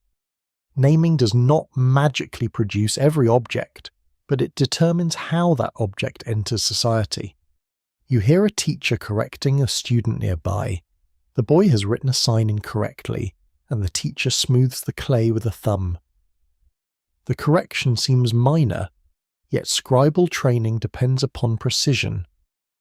A wrong sign can change a name, quantity, title, obligation. Writing therefore becomes a kind of responsibility. The sixth rule is not merely about language, but it's about definition. When something is defined, expectations gather around it. Call a man king, and duties appear. Call a building a temple, and rules of access change. Call land the property of an institution, and ordinary use becomes regulated. Call a person as debtor, and legal consequences follow. Names become powerful because communities agree to act according to them. A quirky modern interpretation compares this to assigning labels inside a hidden program. Once an object receives a category, the system supposedly knows how to treat it. The comparison can be entertaining, but ancient evidence does not require a technological explanation. Human societies have always used names to organize behavior, memory, and authority. The ancient version feels more intimate. A personal name may contain the name of a deity, or express devotion, hope, gratitude, or family identity. Parents do not merely choose pleasant sounds. A name can carry meaning about protection, divine favour, or belonging. It follows a person through contracts, marriage, inheritance, labour, and burial. The written name therefore travels where the body cannot. A merchant's name appears on a legal tablet after he leaves the room. A witness's name remains attached to an agreement years later. A ruler's name survives centuries after his dynasty ends. A god's name continues being copied even when the temple associated with that deity falls into ruin. Records confirm that ancient Mesopotamian scribes developed long lexical lists containing names of gods, professions, places, plants, animals, stones, and objects.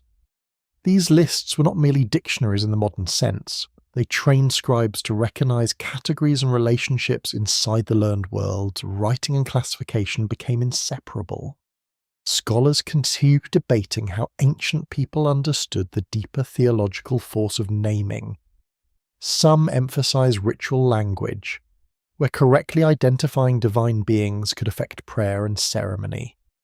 Others focus on administration, arguing that names mattered because writing created durable legal and economic identities. Another approach sees both functions working together because sacred and practical life were never completely separated. You can feel that overlap when entering a temple storeroom. Jars carry marks, containers belong to categories, tablets record quantities, officials possess titles. The deity associated with the institution has a name repeated in ritual and administration alike. Everything becomes legible because it has been placed inside language. This helps explain why unnamed things feel dangerous in many ancient traditions. The unknown resists classification. It cannot be easily assigned, controlled, taxed, worshipped, inherited, or judged. Naming reduces uncertainty by bringing something into a recognized pattern. That does not mean naming guarantees control. A storm retains destructive force even after people identify the god associated with it. A disease does not disappear because a healer names symptoms. An enemy city remains dangerous even when every ruler knows its name. Yet recognition changes response. Once something has a place in language, people can discuss it, remember it, and act together. You begin to see how this principle connects with kingship. Royal titles are carefully constructed because titles define relationships. A ruler may call himself shepherd, builder, mighty man, beloved of their god, or ruler of a particular city. Each title tells listeners how they are supposed to understand his authority. The title does not merely describe power, but power. It frames power. A ruler who calls himself shepherd presents dominance as care. A king who names himself temple builder presents wealth as sacred service. A conqueror who lists defeated cities transforms violence into recorded achievement. Language does not change the physical event, but it changes the story preserved about that event. The same is true for disaster. Destroyed city can be named abandoned, punished, conquered, or restored. Each word reorganizes memory. Perhaps this is the deeper unease inside the sixth rule. Reality is partly physical, but human reality is also narrated. Fields exist, but ownership is written. People exist, but rank is named. Battles happen, but victory depends partly upon who controls the count. The Sumerians understood this long before modern discussions of propaganda or information systems. Their scribes worked for institutions that knew records could preserve authority. A tablet could settle an obligation, commemorate a building, honor a god, or shape historical memory. Names are small things with long shadows.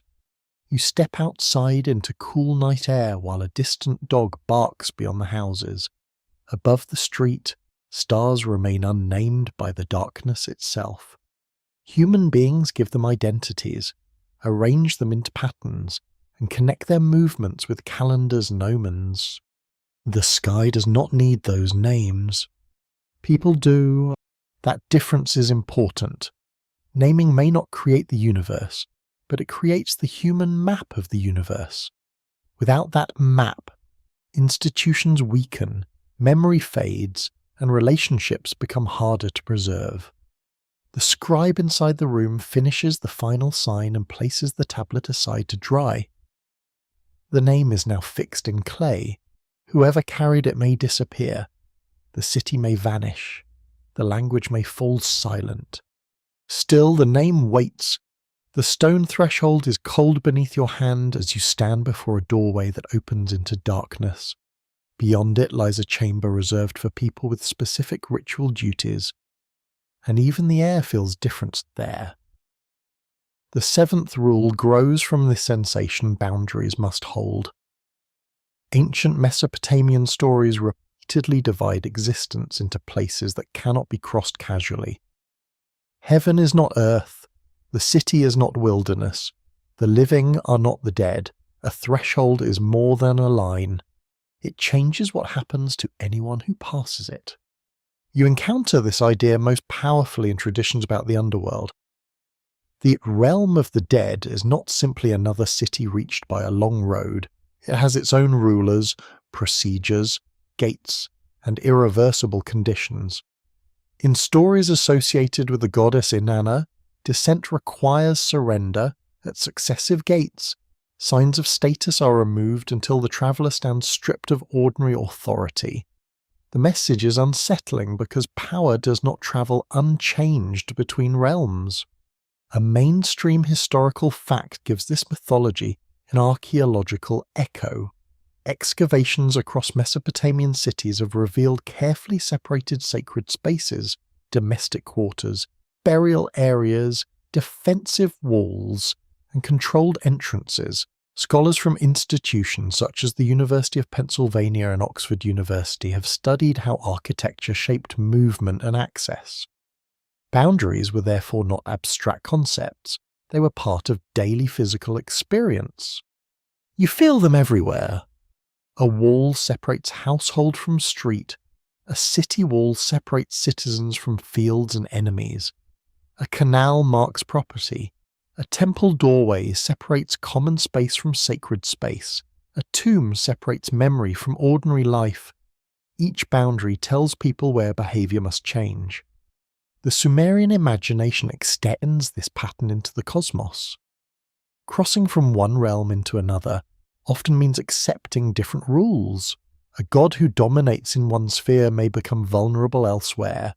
A messenger may pass safely because a specific role grants passage. A living human entering the realm of the dead faces conditions no earthly title can cancel. A strange fringe comparison describes these zones as separate levels of a hidden system, each with its own restrictions. The metaphor is modern and should not be mistaken for evidence of ancient technology. Still, it points towards something genuine. Mesopotamian myths frequently treat location as a source of law. Where you are determines what is possible. This is more unsettling than a simple prohibition. A boundary is not merely someone saying no. It is reality changing across a threshold. You can imagine a traveller leaving the protection of city walls at dawn. Behind him stand houses, markets, temples, wells, and familiar authority. Ahead lies open land where roads become uncertain. Wild animals, bandits, heat, and distance replace civic order. The person has not changed, yet the environment has altered the rules around him. Ancient stories use wilderness in exactly this way. It can become a place of danger, transformation, testing, or encounter with forces beyond ordinary society. Civilization defines itself partly by what lies outside its walls. The same distinction appears between cultivated fields and marshes. Southern Mesopotamia contains landscapes shaped by irrigation, but reeds, wetlands, and uncultivated spaces remain powerful symbols. Human order ends somewhere. Beyond that point, nature becomes less predictable. Scholars continue debating how strictly ancient Mesopotamians understood cosmic geography. Some treat realms such as the underworld as literary and theological constructions that vary between cities and periods. Others emphasize ritual evidence suggesting that people imagined these places as meaningful realities connected with burial and divine worship. The surviving material does not support one perfectly unified map. That uncertainty makes the stories more interesting. The boundaries are still, but their description can shift. A gate may be literal inside a myth and symbolic inside ritual. A city wall may protect physically while also representing political identity. A river may be water and border at once. The ancient mind does not need to choose between those meanings. You hear the squeak of leather sandals on stone as a priest approaches another doorway. He stops, speaks a formula, and waits. The pause matters. Entry requires recognition. The gesture reflects something deeper than etiquette. Sacred space becomes powerful because access is controlled. If everyone enters everywhere without distinction, the boundary loses meaning. Ritual therefore reinforces architecture by teaching people how to move through it. This principle also shapes deathbeds. The dead do not simply remain among the living as ordinary neighbours. They receive burial, offerings, remembrance, and a different status. Ancestors may still matter deeply, but the boundary between living and dead must be acknowledged. Neglecting that boundary can become dangerous in Mesopotamian belief. Restless spirits appear in later texts when burial or ritual obligations fail. Such traditions reveal anxiety about categories becoming confused. The dead belong somewhere. Trouble begins when they do not remain there. The same logic can apply to kingship. A ruler who behaves like a god risks crossing a symbolic boundary. Some Mesopotamian kings did receive divine honours in particular periods, but such practices were politically and theologically complex. Divine status was not automatically available to every ruler. Boundaries therefore protect hierarchy. They also create identity. A city knows itself because there is an outside. A temple knows sacred space because there is ordinary space. The living understand life partly because death has a different domain. This may explain why crossing stories feel so powerful. A traveller who passes a boundary becomes interesting because the audience understands the risk. Every gate removes certainty. Every threshold asks whether the traveller still belongs to the world left behind. In the descent traditions, the loss of clothing, ornaments, or insignia carries a particularly strong message. Status can depend upon place. A symbol of authority that commands respect in one realm may mean nothing in another. You can feel how radical that idea is. A crown works only where crowns are recognized. A title works only where the system accepts it. Even divine prestige can become local. This does not make the gods weak. It makes the cosmos structured. A storm god remains terrifying to mortals, but the realm of the dead has different authorities. A goddess may command devotion in her city and still encounter restrictions at another cosmic gate. The seventh rule, therefore, becomes less about walls and more about conditions. Every realm contains expectations. Crossing changes what can be carried, claimed, or controlled. The modern world still understands this instinct. A courtroom, hospital, border crossing, private home, and cemetery all demand different behaviour. The ancient version feels more absolute because sacred geography gives these changes cosmic meaning. A final door closes behind you with a heavy wooden sound. The corridor becomes silent except for distant breathing and the faint crackle of a lamp. You are aware of the wall now because you cannot see through it. That is the power of a boundary. It defines what remains on each side. And in the Sumerian imagination, the most dangerous mistake is often believing that every rule travels with you when you cross. The smell of wax smoke hangs in the chamber, While a teacher places a tablet before his student and covers part of it with his hand, knowledge is present, but not fully available. The eighth rule gathers around that simple gesture. Knowledge changes rank. In the Sumerian world, information is rarely neutral. To know a ritual, a divine name, an omen, a legal formula, or a method of calculation is to possess something that can alter your position within society. You feel this most clearly in the scribal schools. Writing is difficult, slow, and demanding. A student must learn hundreds of signs, numerical systems, vocabulary lists, administrative formulas, and literary compositions. Literacy, therefore, becomes more than a practical skill, creates access to institutions that most people cannot enter directly. A trained scribe can read what others cannot, record what others must remember, and preserve decisions longer than spoken memory allows. A mainstream historical fact confirms the importance of this profession. Archaeologists have recovered school tablets, lexical exercises, mathematical problems, and copied literary texts from Mesopotamian sites. Scholars at Yale University, Oxford University, and the University of Pennsylvania have studied these materials to reconstruct scribal education. The evidence shows a world where literacy required specialized training and could lead to administrative, legal, or temple careers. Knowledge therefore creates distance. A farmer may understand fields better than a palace scribe ever will. Yet the scribe understands records that determine taxes, labour, and ownership. A priest may know rituals unavailable to ordinary worshippers. A diviner may interpret signs that frighten everyone else. A healer may possess remedies preserved in technical traditions. Each kind of knowledge creates a different form of authority. The gods reflect this pattern too. Wisdom is not distributed equally among them. Dover. Certain deities are especially associated with cunning, some lotzos, planning, craft, secret knowledge, or ritual intelligence.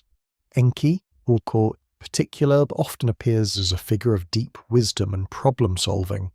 His power does not rest only on force. He understands how things work. That distinction matters. Strength can break a wall. Knowledge can open the gate. Ancient myths repeatedly show characters gaining advantage through information rather than physical superiority.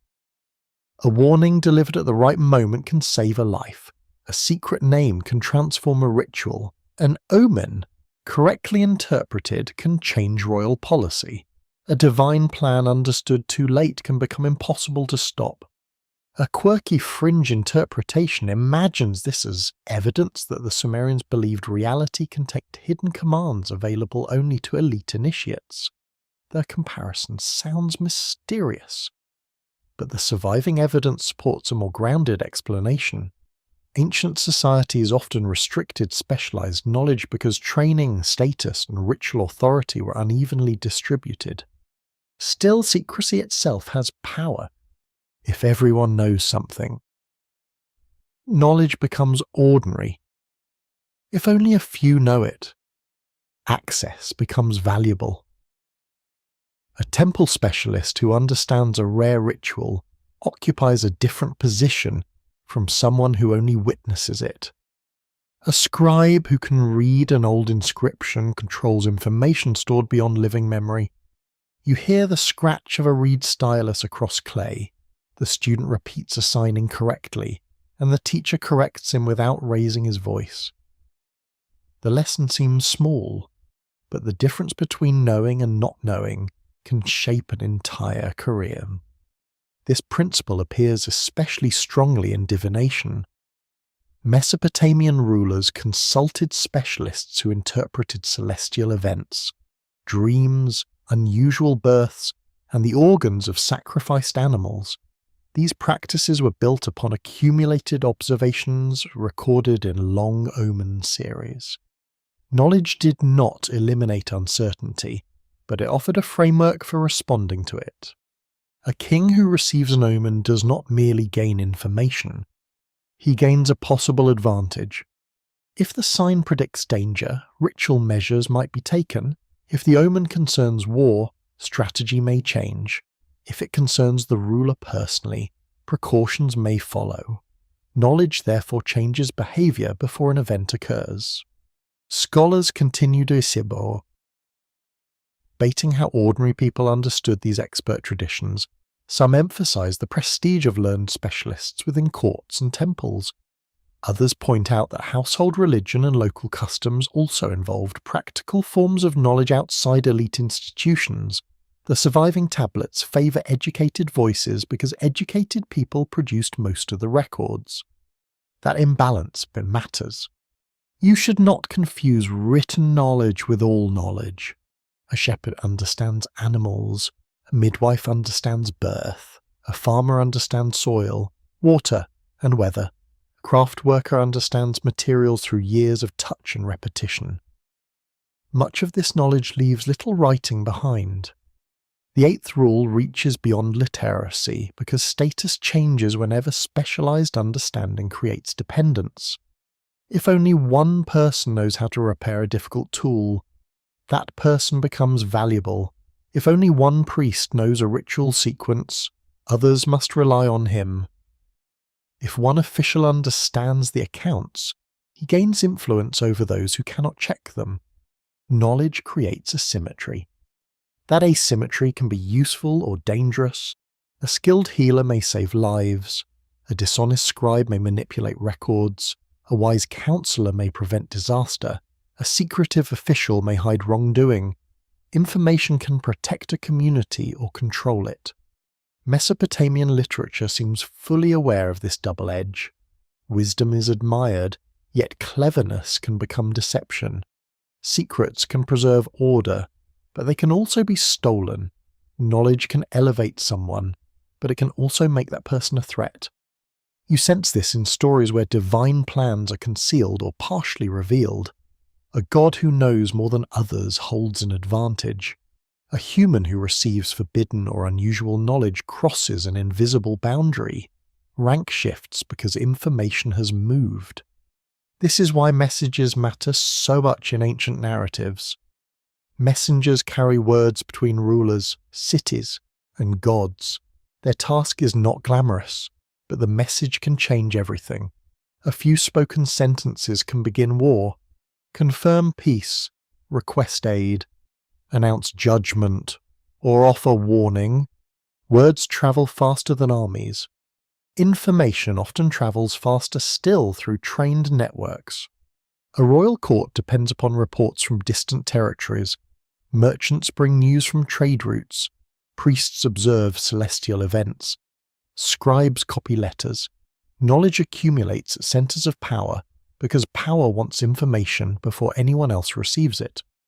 The ancient world did not need computers to understand this principle. Control of information changes control of events. You can imagine a ruler sitting behind a curtain while officials report what has happened beyond the city walls. He does not see the frontier personally, he knows it through other people. His decisions therefore depend on whose information he trusts. That makes knowledge political. It also makes ignorance political. A person excluded from records, education, or ritual knowledge depends upon those who possess them. The gap can become a source of hierarchy just as surely as wealth or military force. The gods themselves are not always immune. A divine being who lacks information may act poorly. Another who possesses hidden knowledge may manipulate events. Wisdom becomes a form of rank even within the supernatural world. Perhaps this is why ancient traditions so often connect knowledge with danger. Once you know something important, you cannot return completely to the person you were before. Information changes expectation. It creates responsibility, suspicion, and possibility. The student in the dim room finally reads the line correctly. His teacher removes his hand from the tablet and exposes the missing signs. Nothing dramatic happens. No thunder sounds. No divine voice speaks. Yet the student's world has changed. He now knows what was hidden, and because he knows it, he stands slightly higher than he did moments ago. A cool draught moves through the burial chamber, carrying the dry scent of earth and old reeds. Clay vessels stand near the wall, and somewhere above, the living city continues with its ordinary noises. The ninth rule appears here with unusual clarity. Nothing escapes death. Kings can command armies, priests can interpret divine signs, and gods can grant extraordinary favour. Yet human life remains bounded by an ending that cannot be negotiated away forever. This truth gives Sumerian literature much of its emotional weight. The most powerful human figures are impressive because their achievements exist inside mortality. A ruler can build walls around Uruk, lead campaigns, restore temples, and become famous across generations. But fame and continued life are not the same thing. The difference becomes impossible to ignore in the tradition surrounding Gilgamesh, where royal greatness meets the one condition that power cannot simply dismiss. You can imagine the silence inside a palace after bad news arrives. A companion is dead, a household loses someone important, a king who has faced enemies suddenly confronts a different kind of threat, one that cannot be defeated by strength. Mortality is not abstract anymore, it has entered the room. A mainstream historical fact here grounds this literary theme in archaeology. Excavations across Mesopotamia have uncovered graves ranging from modest burials to elaborate elite tombs, revealing how communities marked death through objects, offerings, and ritual care. Researchers at institutions including the University of Pennsylvania and Oxford University have studied these remains to understand status, family identity, and beliefs surrounding the dead. Burial does not cancel death. It organizes the relationship with it. That distinction matters because the ancient world rarely treats the dead as simply erased. The deceased may continue to occupy social memory through family rituals, names, offerings, and stories, yet the boundary remains. The dead are remembered because they are no longer among the living. This is where royal ambition becomes almost painfully human. A king who controls Vilsons may still fear becoming a name recited by strangers. Wealth cannot purchase exemption. Monumental architecture can preserve memory, but the person who ordered the construction still disappears. You feel that contradiction when standing beside a massive wall. Its bricks are heavy, carefully laid, and designed to endure. A ruler may look at such a structure and see proof that something of him will survive. The wall becomes an argument against disappearance. The argument is clever. It is also incomplete. Ancient literature understands the difference between physical endurance and personal immortality. A city can outlive its builder. A tablet can outlive its scribe. A name can survive while the body is gone. Memory becomes the nearest available substitute for endless life. A quirky fringe interpretation sometimes claims that Mesopotamian stories of mortality hide knowledge about biological limits imposed on humanity by superior beings.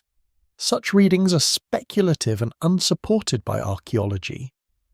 The surviving texts do not require an engineered explanation. They already express a universal human realization consciousness makes death difficult to ignore.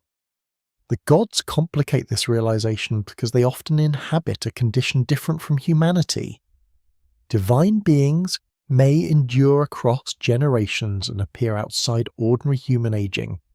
Their apparent permanence makes human mortality feel more severe. Yet even divine beings can encounter forms of loss. A god may lose status, territory, favour, or influence. A city dedicated to a deity can be destroyed. A temple can collapse, your worship can change. The divine figure may remain within tradition, but the earthly structure carrying that presence is not immortal. This creates an interesting distinction between biological death and systemic disappearance. Humans die physically. Institutions can die historically. Cities can die politically.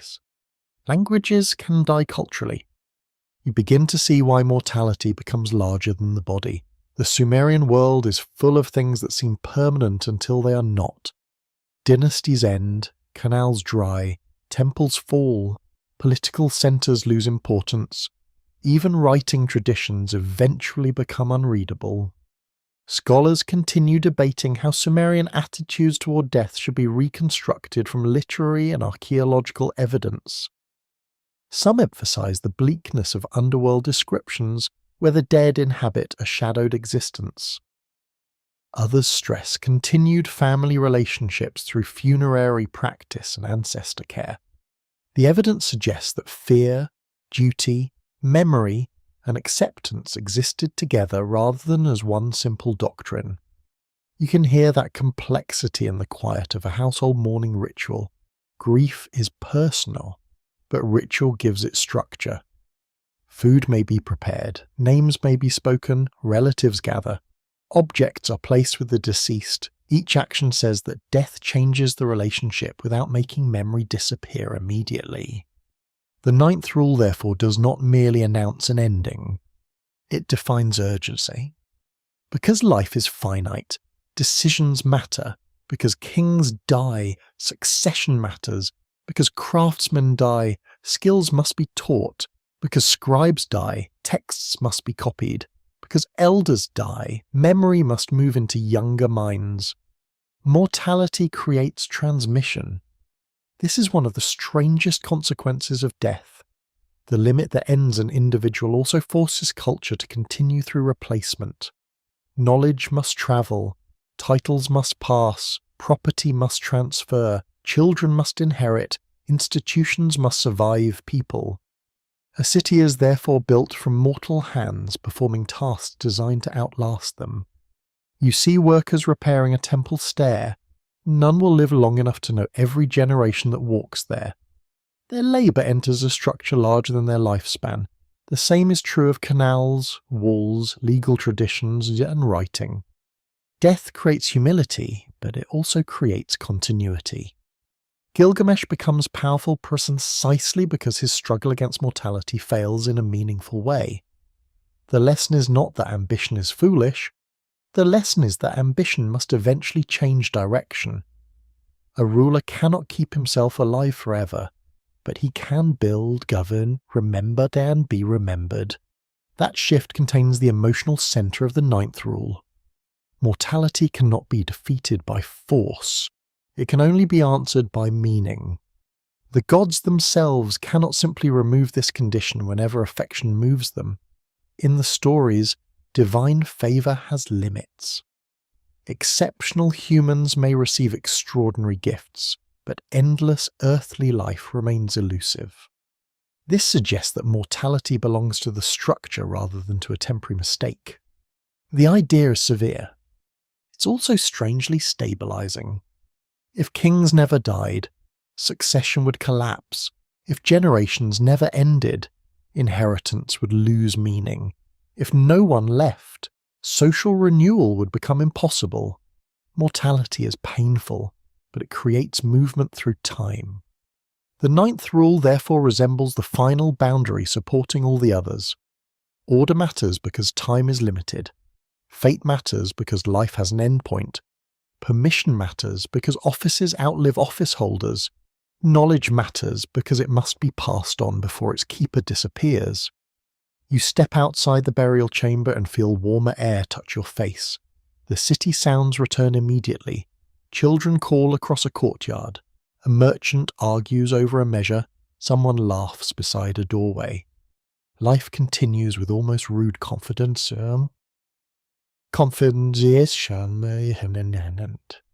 The dead remain below, but the living continue building, trading, marrying, writing, remembering, and forgetting. Nothing escapes death. Yet almost everything human is shaped by the attempt to leave something behind.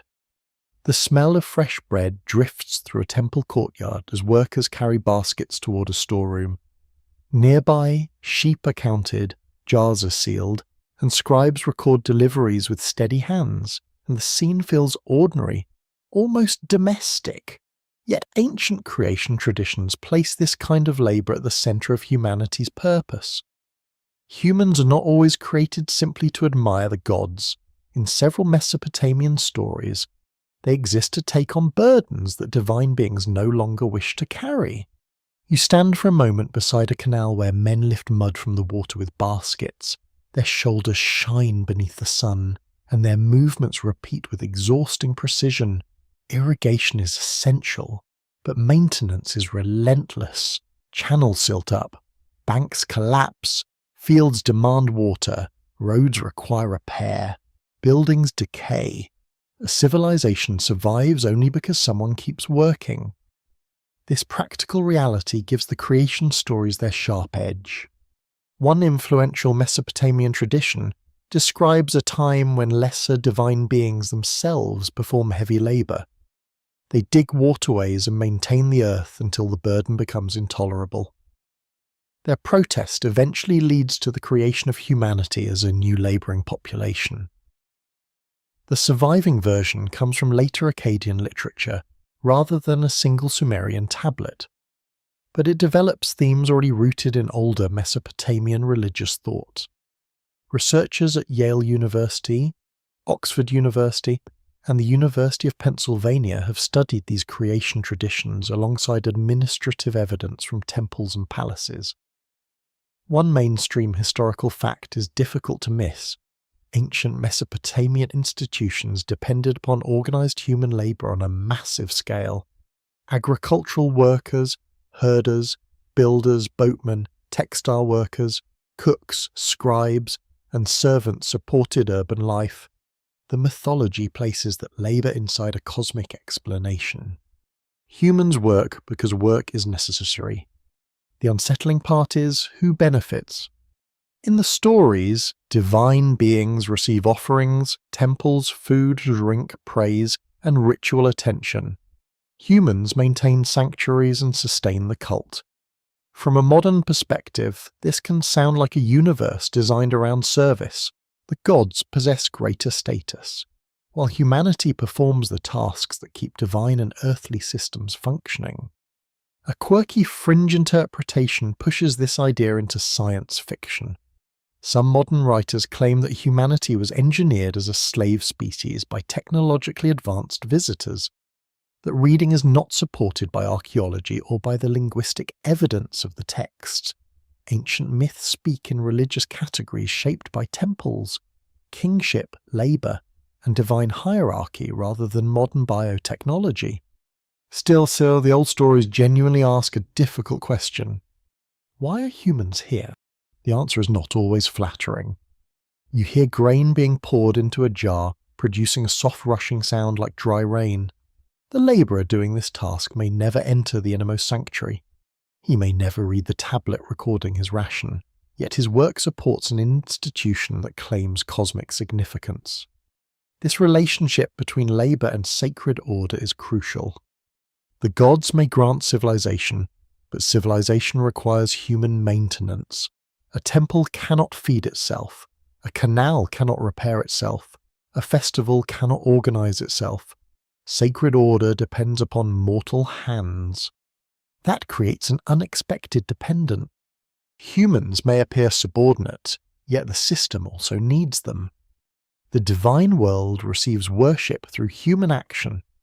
Gods possess temples because people build them. Offerings reach altars because farmers grow food. Herders raise animals. Brewers prepare drink. And priests perform ceremonies. Humanity therefore occupies a strange position. Servant and supporter, dependent and necessary. This ambiguity appears throughout Mesopotamian social life. Workers can be heavily controlled, yet institutions depend completely upon their labour. Kings command, but without farmers there is no grain. Temples own land, but without workers there are no harvests.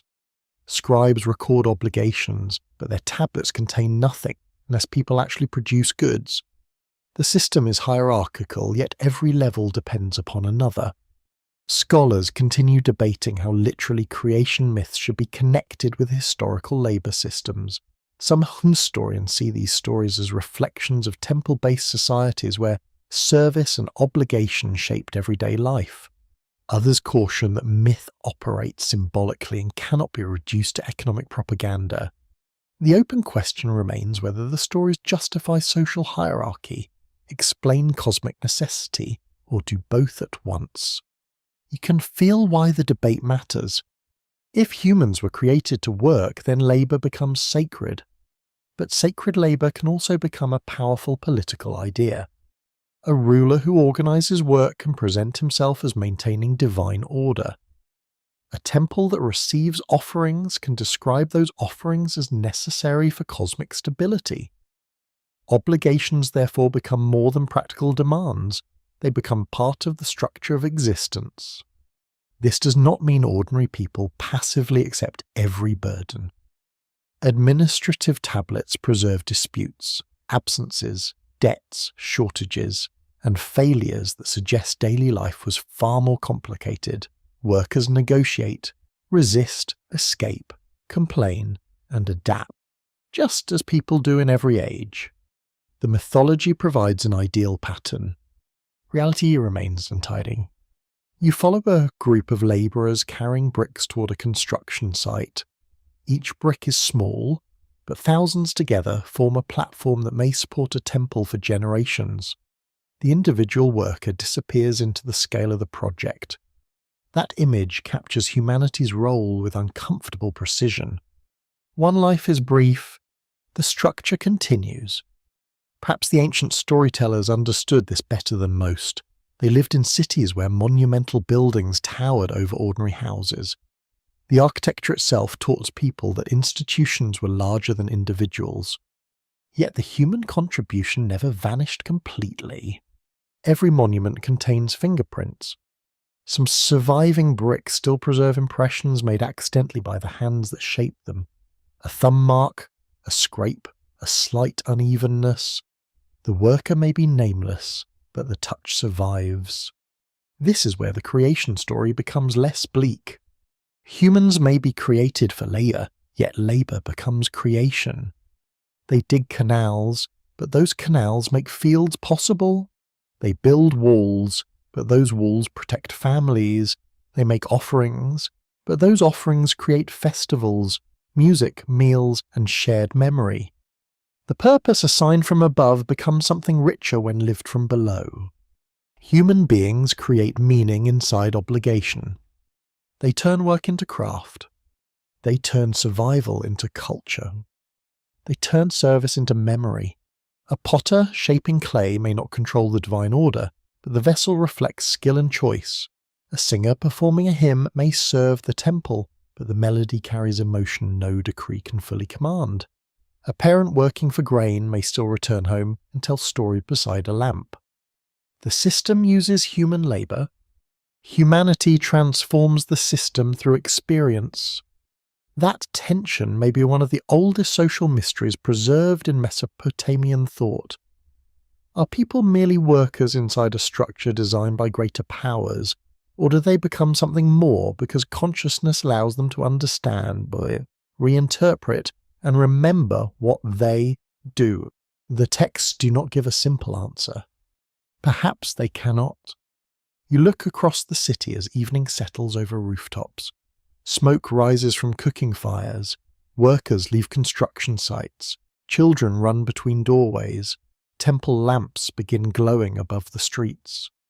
The gods may occupy the highest places in the stories, but the city below belongs to human hands. And perhaps humanity's true role begins in the space between being assigned a task and deciding what that task will mean.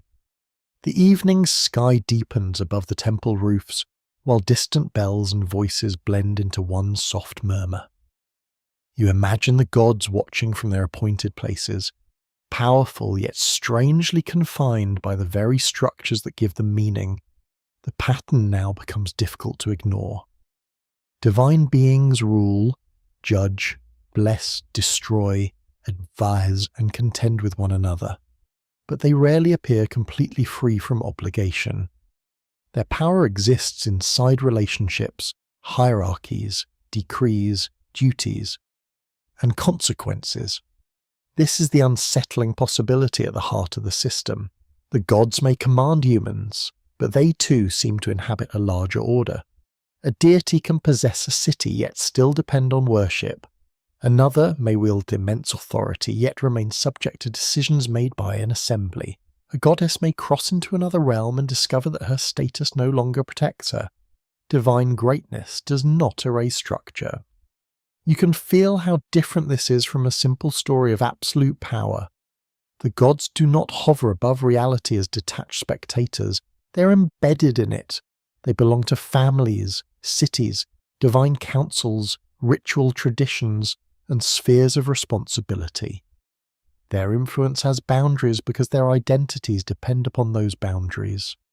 A mainstream historical fact helps explain why this model felt natural to ancient Mesopotamians.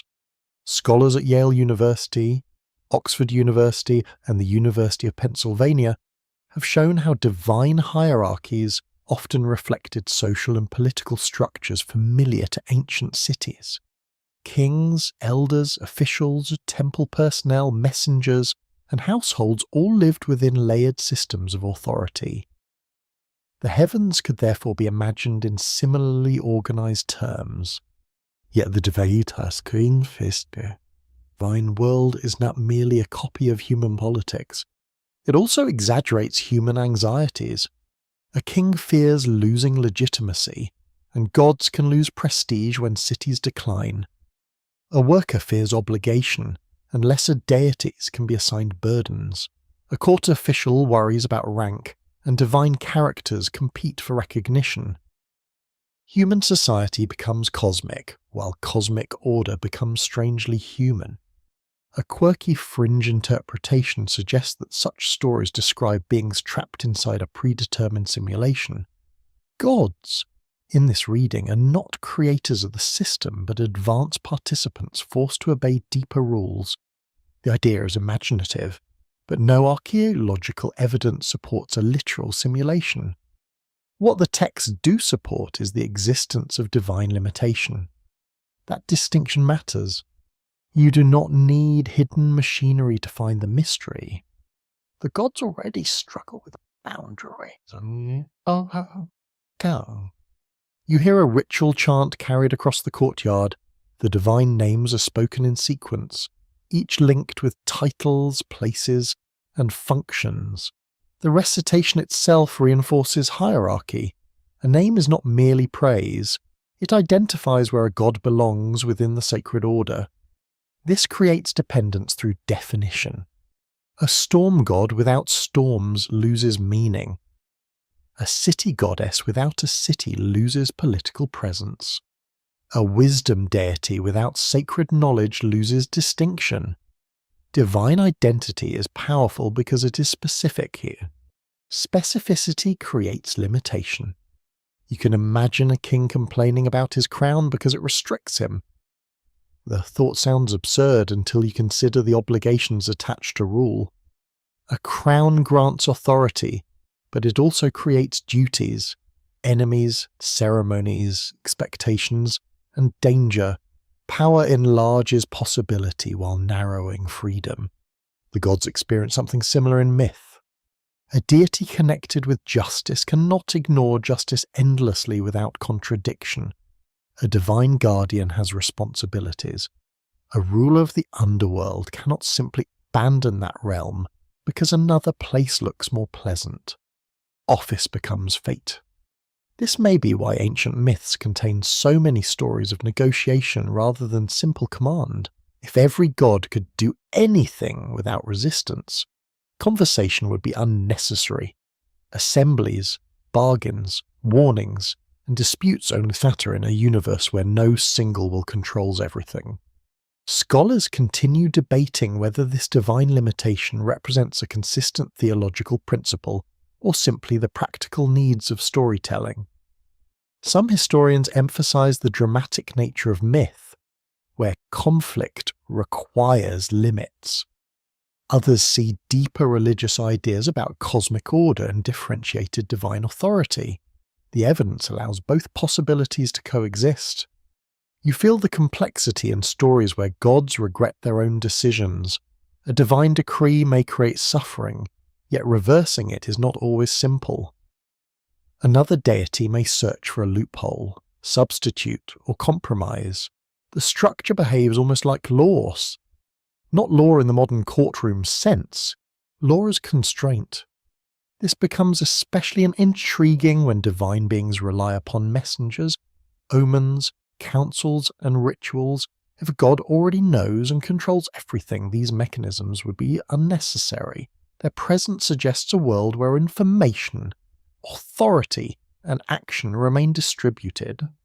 Distributed power creates vulnerability. One being knows what another does not. One deity controls what another needs. One city possesses what another desires. The system therefore operates through interdependence. Ancient religion becomes more complicated than a hierarchy with one top and one bottom. It resembles a network of relationships.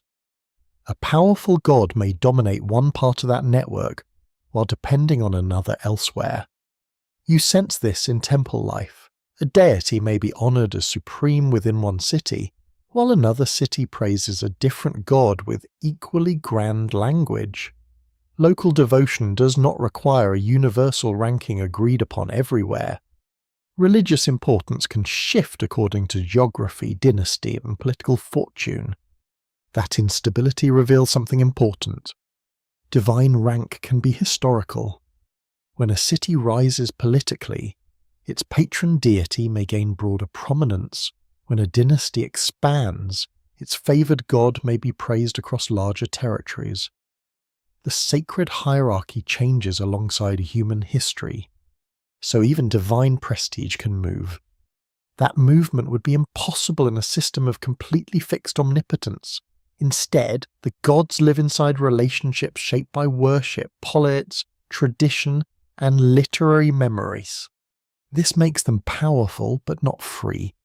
Perhaps that's why the old stories remain so compelling. They imagine a universe where climbing higher does not remove limits. It only changes the limits you encounter. A labourer is constrained by obligation. A king is constrained by legitimacy. A god is constrained by divine order. The pattern repeats at every level. You step closer to the temple wall, where moonlight catches old bricks.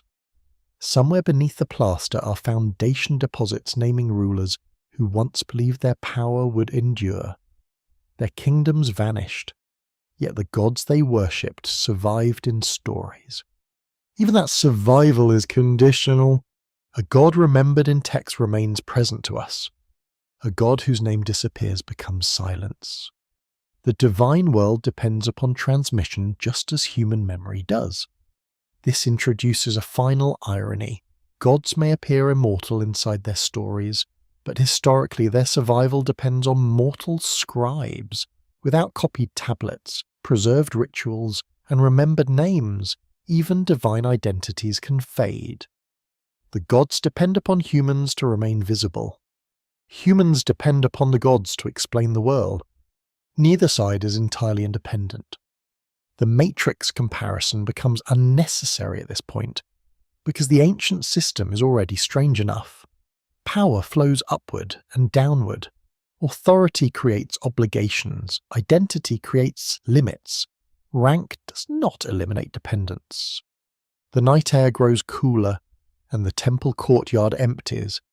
A single lamp burns near a doorway, illuminating dust that drifts slowly through the darkness. The gods remain magnificent in the stories, but their magnificence now carries a quieter shadow. They rule inside the system. They do not stand outside it. The clay fragment on the table looks almost disappointing beneath the lamplight. It is small, chipped, and covered with lines that refuse to offer a grand secret. There is no heading announcing 9 rules. There is no declaration that reality is a hidden machine. There is no ancient instruction saying that gods are trapped inside a matrix.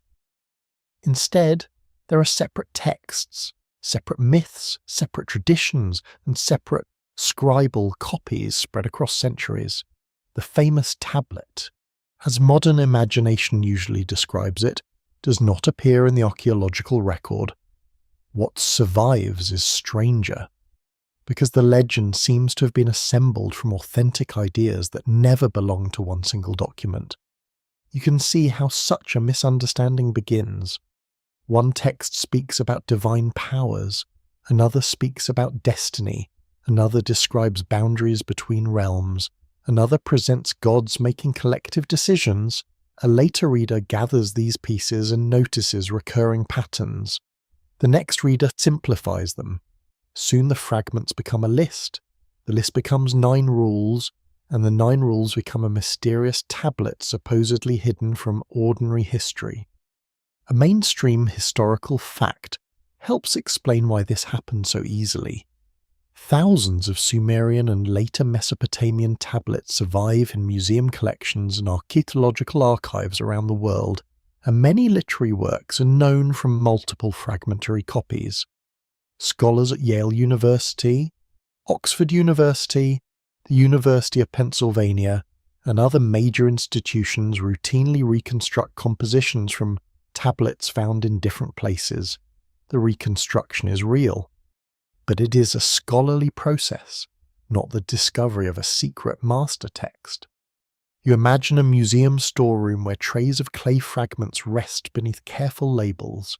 One piece may have been excavated at Nippur, another may come from Ur, a third might preserve a parallel version copied much later. Researchers compare signs, grammar, and repeated lines to determine whether the pieces belong to the same composition. This process can feel almost detective-like, yet it has limits. 2 texts that share an idea do not automatically form one lost tablet. A concept appearing in several myths does not prove that an original list once existed. Similar themes can emerge naturally from a shared religious culture. The difference seems obvious once stated, but modern storytelling often blurs it. A single tablet is easier to market than a network of traditions. One secret object creates suspense. A library creates homework. That tiny bit of gentle sarcasm hides a real problem. Ancient history becomes distorted when complicated traditions are compressed into discoveries that never occurred. The temptation is understandable because genuine Mesopotamian texts are difficult, their language is ancient, their manuscript traditions are incomplete, and their theology rarely fits modern categories cleanly. A modern reader wants certainty. The clay offers fragments. This is where the phrase 9 rules of the matrix needs careful handling. The 9 principles form a useful modern framework for exploring recurring ideas, but they're not an ancient numbered list. Order, fate, permission, exchange, balance, naming, boundaries, knowledge, and death appear across many traditions. Their connection is interpretive. That does not make the interpretation worthless. It simply makes it modern. A quirky fringe claim sometimes argues that museums or universities possess a hidden tablet but refuse to release its contents because it would overturn accepted history. There is no credible evidence for such suppression. Mesopotamian tablets are difficult to publish because of preservation, ownership or cataloguing, language, and scholarly workload, but difficulty is not conspiracy. You can almost feel how considerable a conspiracy grows around silence. A damaged tablet contains missing lines. Someone asks what the missing lines said. Nobody can answer with certainty. Speculation enters the gap. The gap becomes secrecy. The secrecy becomes a hidden truth. Ancient history is full of such openings because preservation is uneven. Fire, flood, war, looting, erosion, excavation practices, and accidental destruction have removed enormous amounts of evidence. Every surviving tablet stands beside thousands that did not survive. Scholars continue debating how much lost material could change our understanding of Sumerian religion. Some emphasize the remarkable consistency visible across surviving texts. Others caution that the preserved corpus may represent only a small and elite portion of ancient belief. Nobody can reconstruct what is gone with complete confidence. This uncertainty matters more than any supposed hidden tablet. It means the true mystery is structural. You know enough to recognize patterns. You do not know enough to close every gap. That is a more honest kind of mystery. Imagine a scribe copying a composition in a school at Nippur. He is not trying to deceive the future. He is preserving a work useful to his own culture. Another scribe in another city copies a different tradition. Centuries later, both tablets survive by accident. Modern researchers place them side by side. Connection emerge. Then modern culture adds its own vocabulary.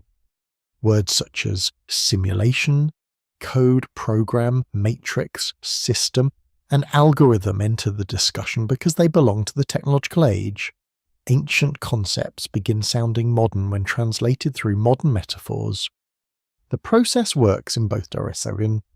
People see their own world in the past. The past gains new meanings. Sometimes those meanings illuminate. Sometimes they distort. The challenge is knowing which is which. One reason the matrix comparison feels convincing is that Sumerian mythology genuinely describes organized reality. Divine powers are assigned. Realms possess boundaries. Authority moves through hierarchy. Fate limits action. Knowledge changes status. These elements can resemble a system because they are systematic. But systematic does not mean computational. A legal system has rules without being software. A ritual system has procedures without being digital. A monarchy has ranks without being an operating platform. The ancient texts belong to that broader human instinct for structure. This is where the legend becomes more interesting than a simple debunking. If the tablet never existed, why does the idea feel plausible? Because it compresses something real. The false object points toward authentic themes. A fabricated map can still accidentally point toward a genuine landscape. That does not make the map historical, but it explains why people keep following it. You turn the clay fragment beneath the light. The signs remain stubbornly ordinary. No hidden code appears. No secret number glows from the surface. What emerges instead is a network of human thought. Priests trying to explain why gods have different powers. Kings trying to explain why authority belongs to them. Scribes trying to preserve knowledge. Communities trying to understand disaster, mortality, and order. Those concerns are ancient, but they are not alien. They are familiar enough to become modern again. The scholarly debate therefore shifts from where is the 9-rule tablet to something more productive. How do modern myths form around ancient evidence? Why do certain interpretations spread more quickly than cautious explanations? Why does a story about hidden control attract more attention than a story about scattered religious tradition? Perhaps because hidden control offers a satisfying answer. Fragments do not. Fragments demand patience. The ancient world rarely rewards impatience. A tablet can preserve only part of a sentence, and that sentence can require years of study. A myth can survive in several damaged versions. A divine name can change meaning across centuries. There is no shortcut. The mystery survives precisely because no single artifact closes it. You look across the table again. Several fragments lie apart from one another, each carrying a different piece of an old world view. None contains the whole system. Yet together they suggest one. That is the real transformation. The legendary tablet dissolves. The pattern remains. The room around you is modern now, filled with glass screens, electric light, and the soft hum of machines. Yet the old Sumerian ideas feel unexpectedly close. You read about invisible systems, coded environments, artificial world, and hidden layers of reality. Then you encounter ancient myths in which divine powers are assigned, boundaries define existence, and knowledge changes what a being can do. The resemblance is not historical continuity, it is something more human. Different ages use different metaphors to ask the same question. How much of reality is actually under our control? This is why modern readers so often compare ancient Mesopotamian thought with simulations or hidden programs. The comparison grows from familiarity. You live in a world where software determines access, algorithms organize information, and unseen systems shape daily choices. When an ancient text describes reality as structured by powers and limits, your mind naturally translates that into modern language. The technology is new, the instinct is not. A mainstream historical fact makes this pattern easier to understand. Researchers in anthropology, history, and cognitive science have long studied the human tendency to organize complex environments through categories, stories, and causal models. Scholars at institutions such as Stanford University, Yale University, and Oxford University have examined how societies use narrative to make invisible structures feel understandable. Ancient Mesopotamian religion belongs to that broader human effort to turn uncertainty into a meaningful system. You can feel the attraction immediately. A hidden system explains why events seem patterned. A hidden rule explains why power sometimes fails. A hidden boundary explains why certain desires cannot be fulfilled. The explanation may be symbolic, technological, theological, or psychological, depending on the age, but the need remains similar. People want to know what stands beneath appearances. A quirky modern interpretation claims that ancient myths preserve literal memories of a simulated universe or an artificial reality operated by superior beings. Such ideas remain fringe because they rely on modern concepts projected backward into texts that never describe computers, digital worlds, or programmed consciousness. The comparison can be imaginative without becoming evidence, or that difference matters because metaphors are powerful enough to feel like discoveries. You watch a series of modern images flicker across a screen, lines of code appear, networks connect distant machines, virtual environments unfold from mathematical instructions. The visual language is convincing because you already understand that invisible rules can generate visible effects. Ancient people did not possess that technological framework. They possessed other frameworks. They had temples. They had kings. They had family hierarchies. They had seasons, omens, irrigation schedules, and celestial cycles. Those became their metaphors for hidden structure. A god assigned to a particular sphere makes sense in a society where officials hold defined offices. Divine decrees make sense in a world of royal orders. Sacred boundaries make sense in cities surrounded by walls and canals. Cosmic hierarchy reflects lived hierarchy. The ancient system therefore grows from ordinary experience enlarged until it becomes universal. Modern simulation language does something similar. You live among computers, so you imagine reality as code. They lived among temples, so they imagined reality as sacred order. Neither comparison proves what reality ultimately is. Each reveals something about the culture doing the imagining. Scholars continue debating how far modern interpretations should go when translating ancient religious concepts into present-day language. Some argue that familiar metaphors help wider audiences understand difficult material. Others warn that technological comparisons can quietly replace the original meaning.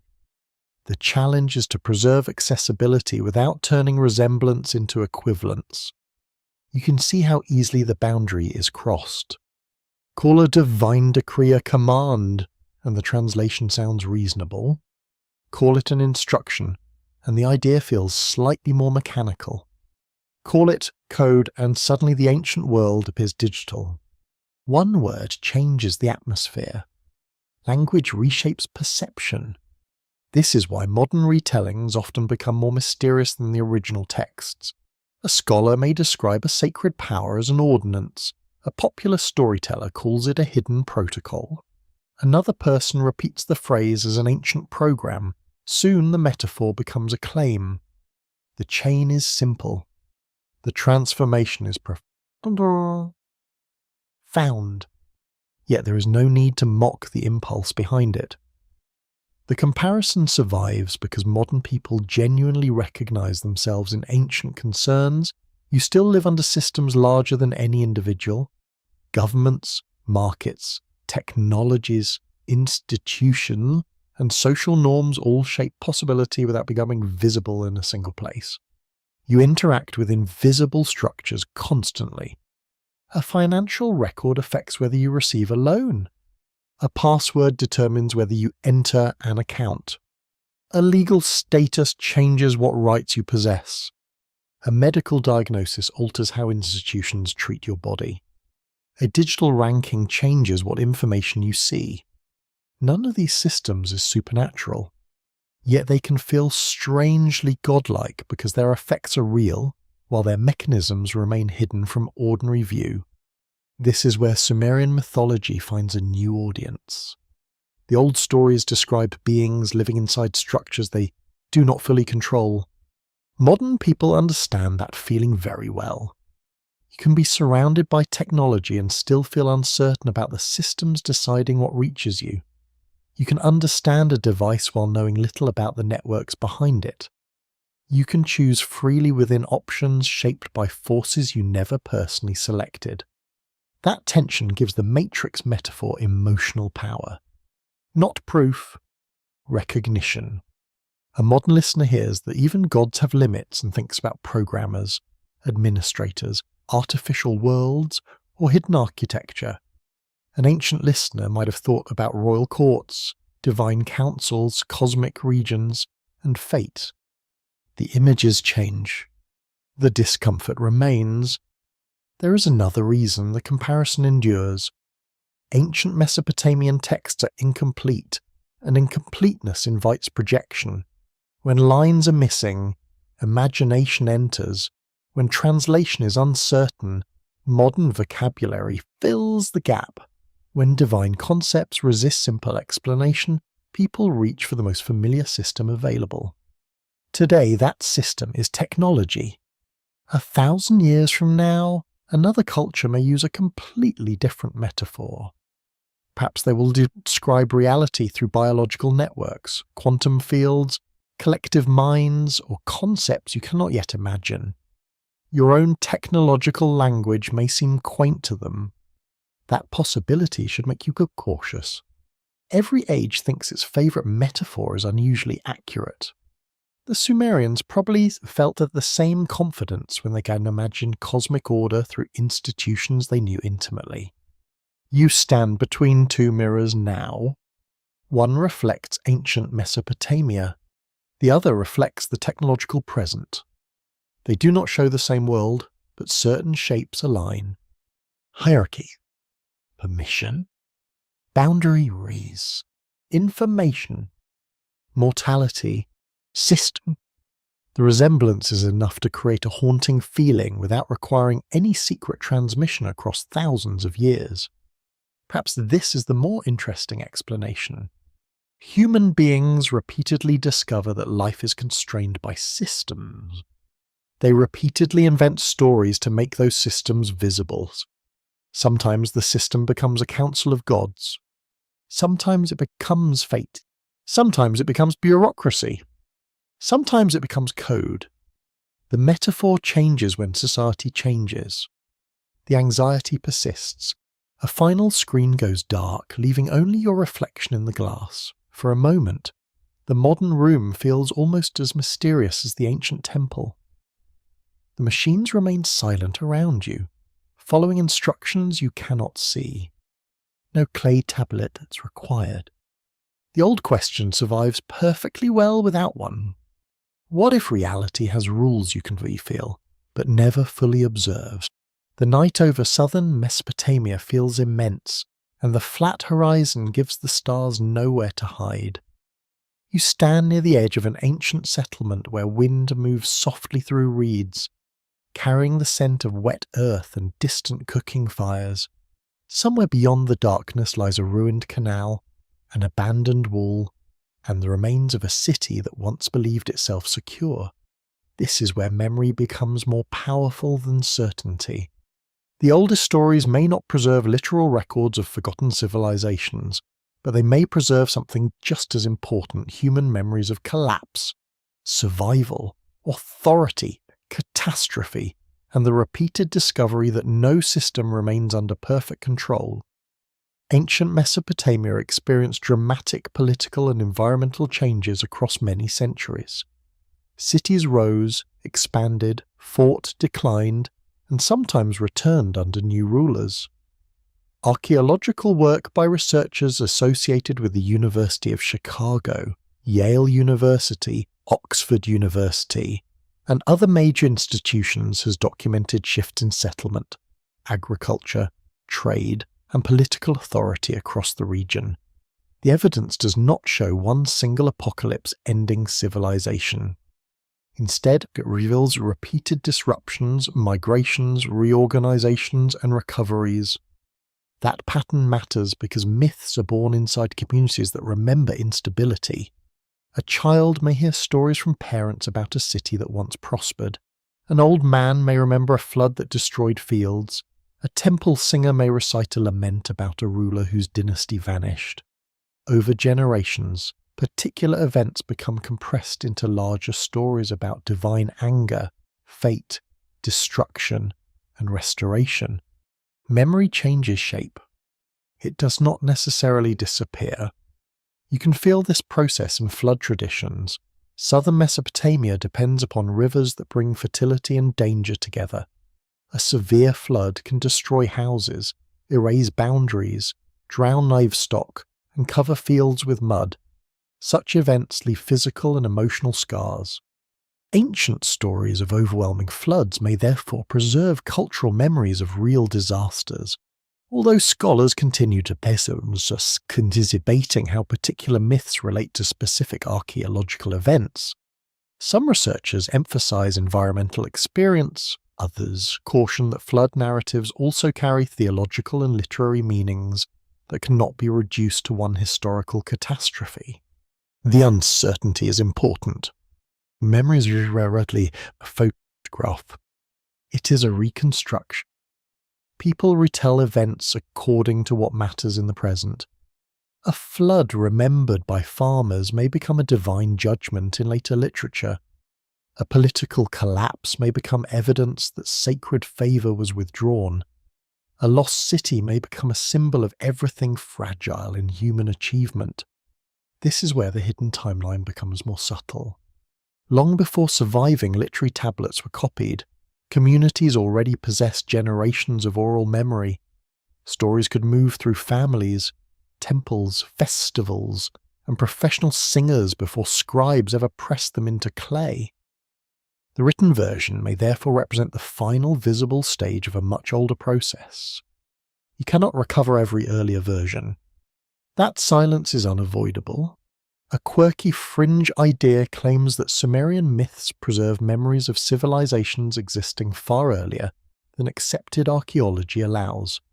Some versions imagine advanced societies destroyed by catastrophe and remembered only through distorted divine stories. Evidence for such civilizations has not been found in the archaeological record, yet the persistence of the claim reveals something psychologically interesting. People suspect that memory goes deeper than documents. In one sense,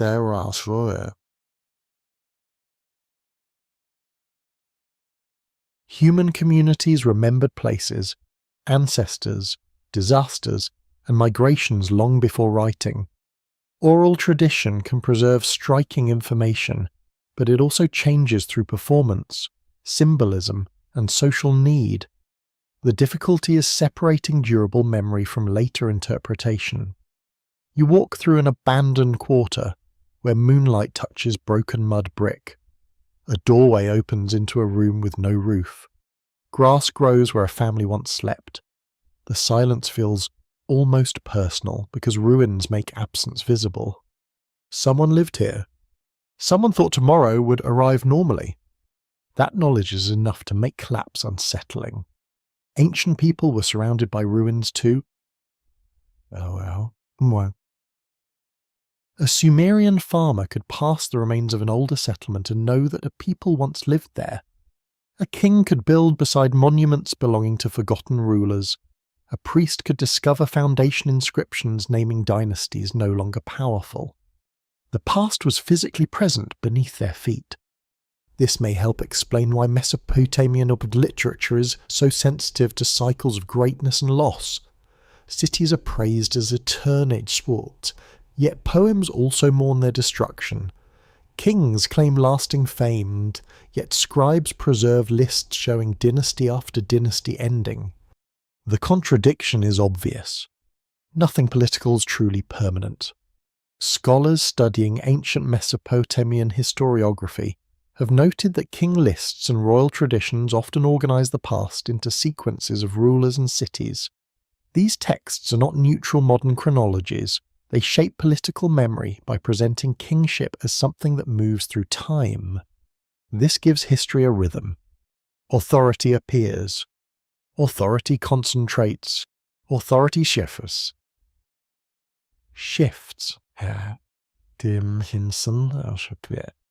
The system continues while individual holders disappear. That pattern can feel almost mechanical when viewed across centuries, but it is deeply human. Every generation enters structures built by people who are already gone. A ruler inherits institutions. A farmer inherits fields.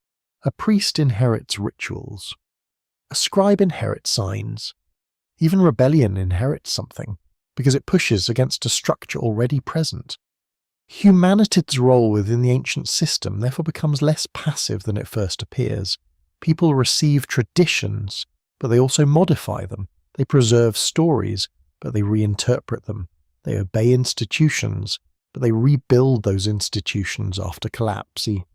Memory becomes one of the forces keeping the system alive. You can sense this in the act of copying a damaged tablet. A scribe reads a composition written by someone dead for generations. He reproduces the words, but his hand is new. The tradition continues because another person chooses to carry it. This is how civilizations survive their own mortality. Not by remaining unchanged, by being remembered selectively. Perhaps the most unsettling possibility is that myths preserve emotional truths more reliably than factual sequences. A story may confuse dates, rulers, or causes, while still preserving the feeling of helplessness during catastrophe. A flood story remembers fear. A city lament remembers loss. A royal hymn remembers ambition. A creation myth remembers labour. A divine assembly remembers negotiation. Those emotions survive because every generation understands them. This is why ancient stories can feel older than writing itself. They speak to experiences that do not require literacy. You do not need a tablet to understand hunger.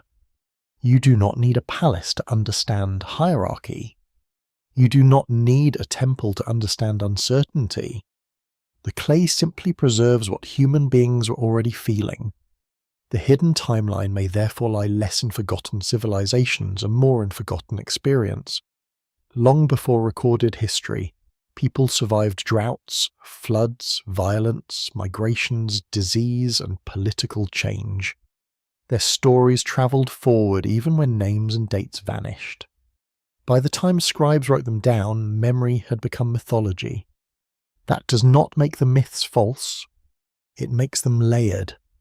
The river beside you moves quietly under the moon. It has crossed this landscape for countless generations, changing channels, feeding fields, and sometimes destroying them. People build beside it anyway.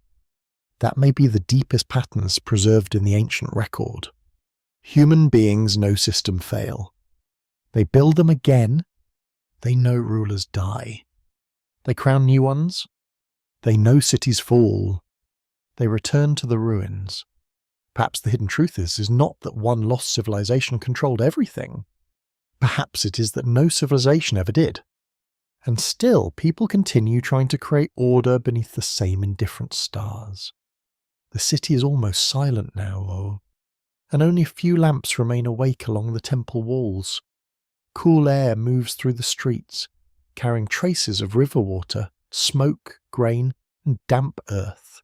You walk beneath a sky bright with stars, while the ancient buildings around you seem smaller than they did beneath the sun.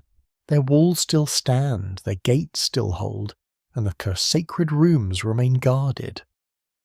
Yet darkness changes everything. What appeared permanent during the day now feels temporary. Stone becomes shadow, authority becomes memory. The system continues, but nobody can see its full shape. That may be the quietest truth preserved in Sumerian thought. Human beings live inside structures they can describe only in fragments. They recognize patterns, assign names, build institutions, and imagine divine powers behind the visible world.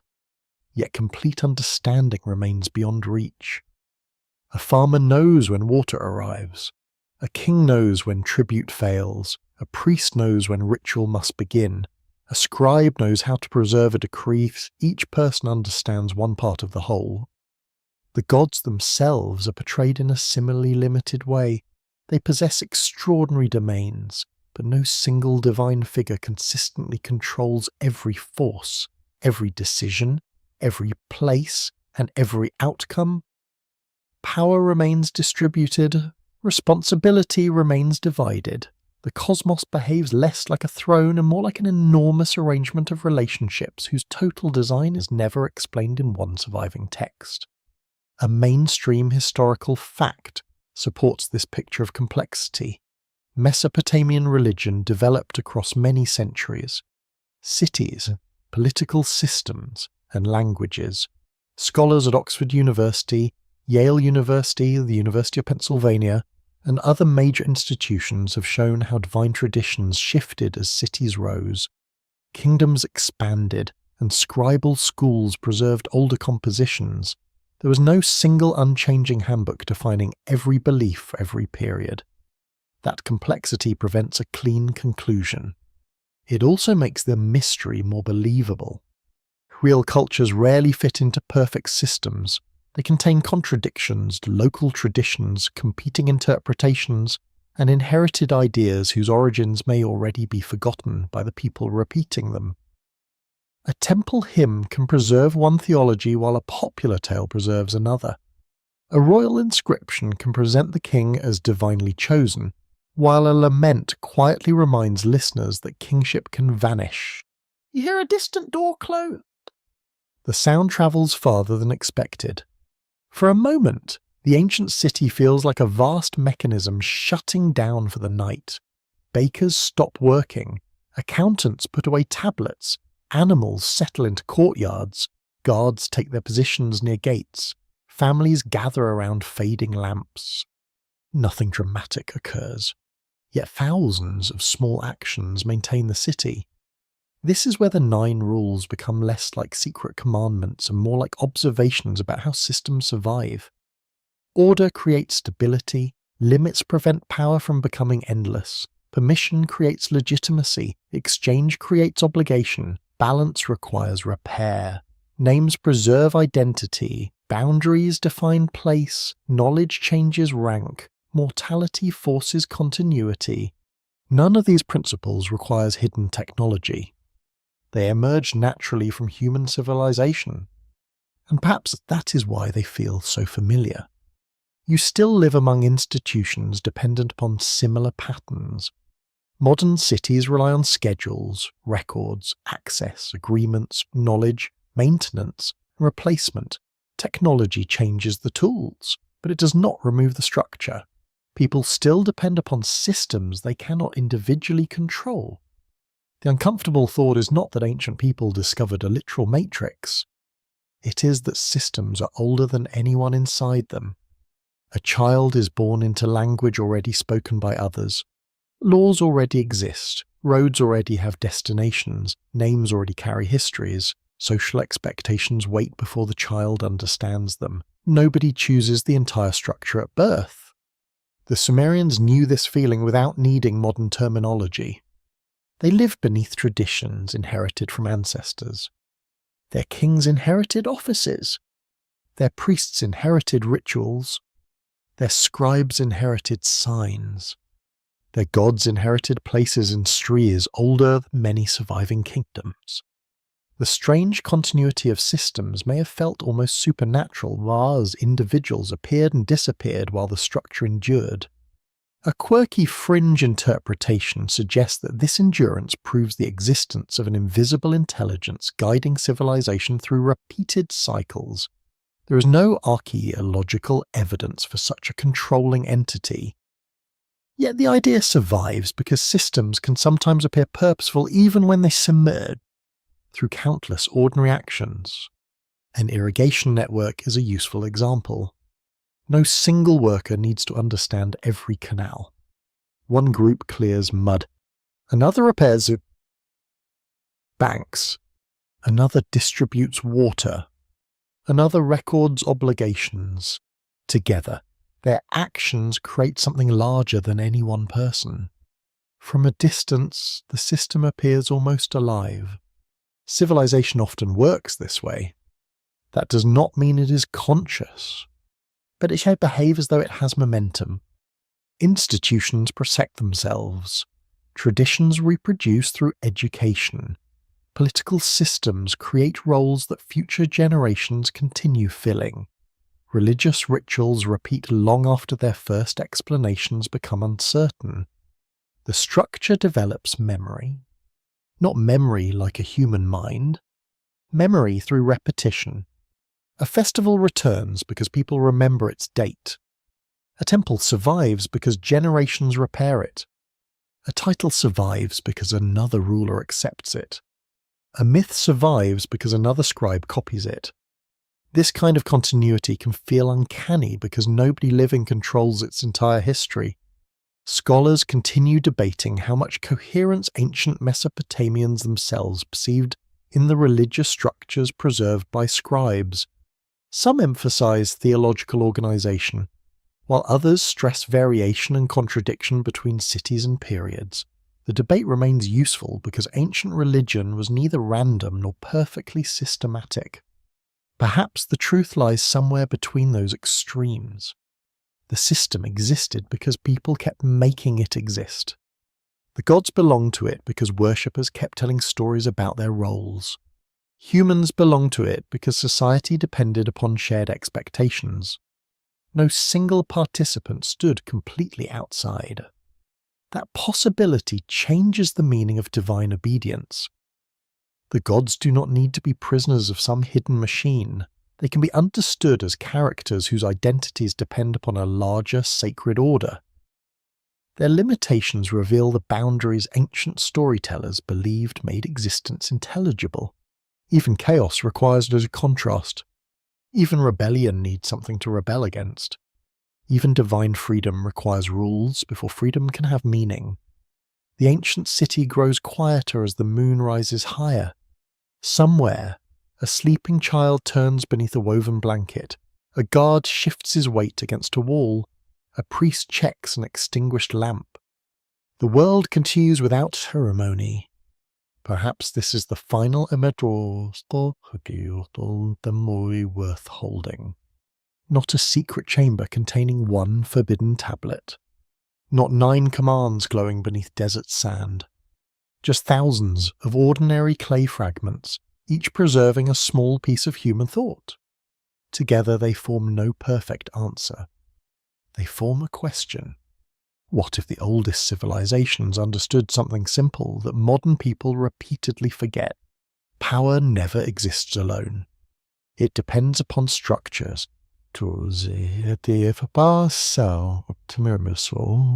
Those structures depend upon relationships. Relationships depend upon recognition. And recognition depends upon memory. The system continues only because participants keep participating. That is less spectacular than a hidden cosmic computer. It's also more unsettling, because it means the Matrix, if you insist on using that modern metaphor, does not need to be built by mysterious beings. Human beings build systems constantly. They inherit them. They maintain them. They fear them. They resist them. They become powerful inside them, and sometimes they forget that the structure was ever created at all. You stand beneath the stars while the river moves through darkness beside the sleeping city. The water makes no argument about fate, order, gods, or humanity. It simply continues along its changing course. The temples will eventually fall. The kings will disappear. The language will become silent. Still, the questions survive. Perhaps that is the oldest rule of all. And perhaps the story is not yet complete. The night grows softer around you now, and the outlines of the city begin to blur beneath the moonlight. You no longer need to follow every tablet, every ruler, every divine name, or every uncertain fragment. The old arguments can remain where they belong, resting quietly among shelves of clay and layers of earth. You can allow the 9 patterns to loosen in your mind. Order does not need to become a prison. Limits do not need to feel frightening. Boundaries can also create safety, while memory can carry what time would otherwise remove. The people of ancient Mesopotamia once listened to water moving through canals under skies much like this one. They worried about harvests, families, rulers, illness, debts, and tomorrow. They also looked upward and imagined forces greater than themselves, arranging a world they could never completely understand. Their questions were enormous. Their nights were quiet. Perhaps someone once sat near a doorway after a long day of work, listening to reeds move beside the river. Perhaps that person wondered whether the gods themselves understood everything. Perhaps not. There is something peaceful in that uncertainty. You do not need a final answer tonight. The clay remains silent. The river continues. The stars keep their distance. Across thousands of years, the ancient city fades slowly into darkness until walls, temples, streets, and names become only shapes within memory. Your thoughts can fade with them. Nothing needs to be solved. Nothing needs to be The hidden system, whatever meaning you give it, can remain unfinished. And perhaps, somewhere beneath layers of earth, another fragment still waits without urgency, holding a few quiet signs pressed by a hand long gone. The story can rest there. So can you. Good night.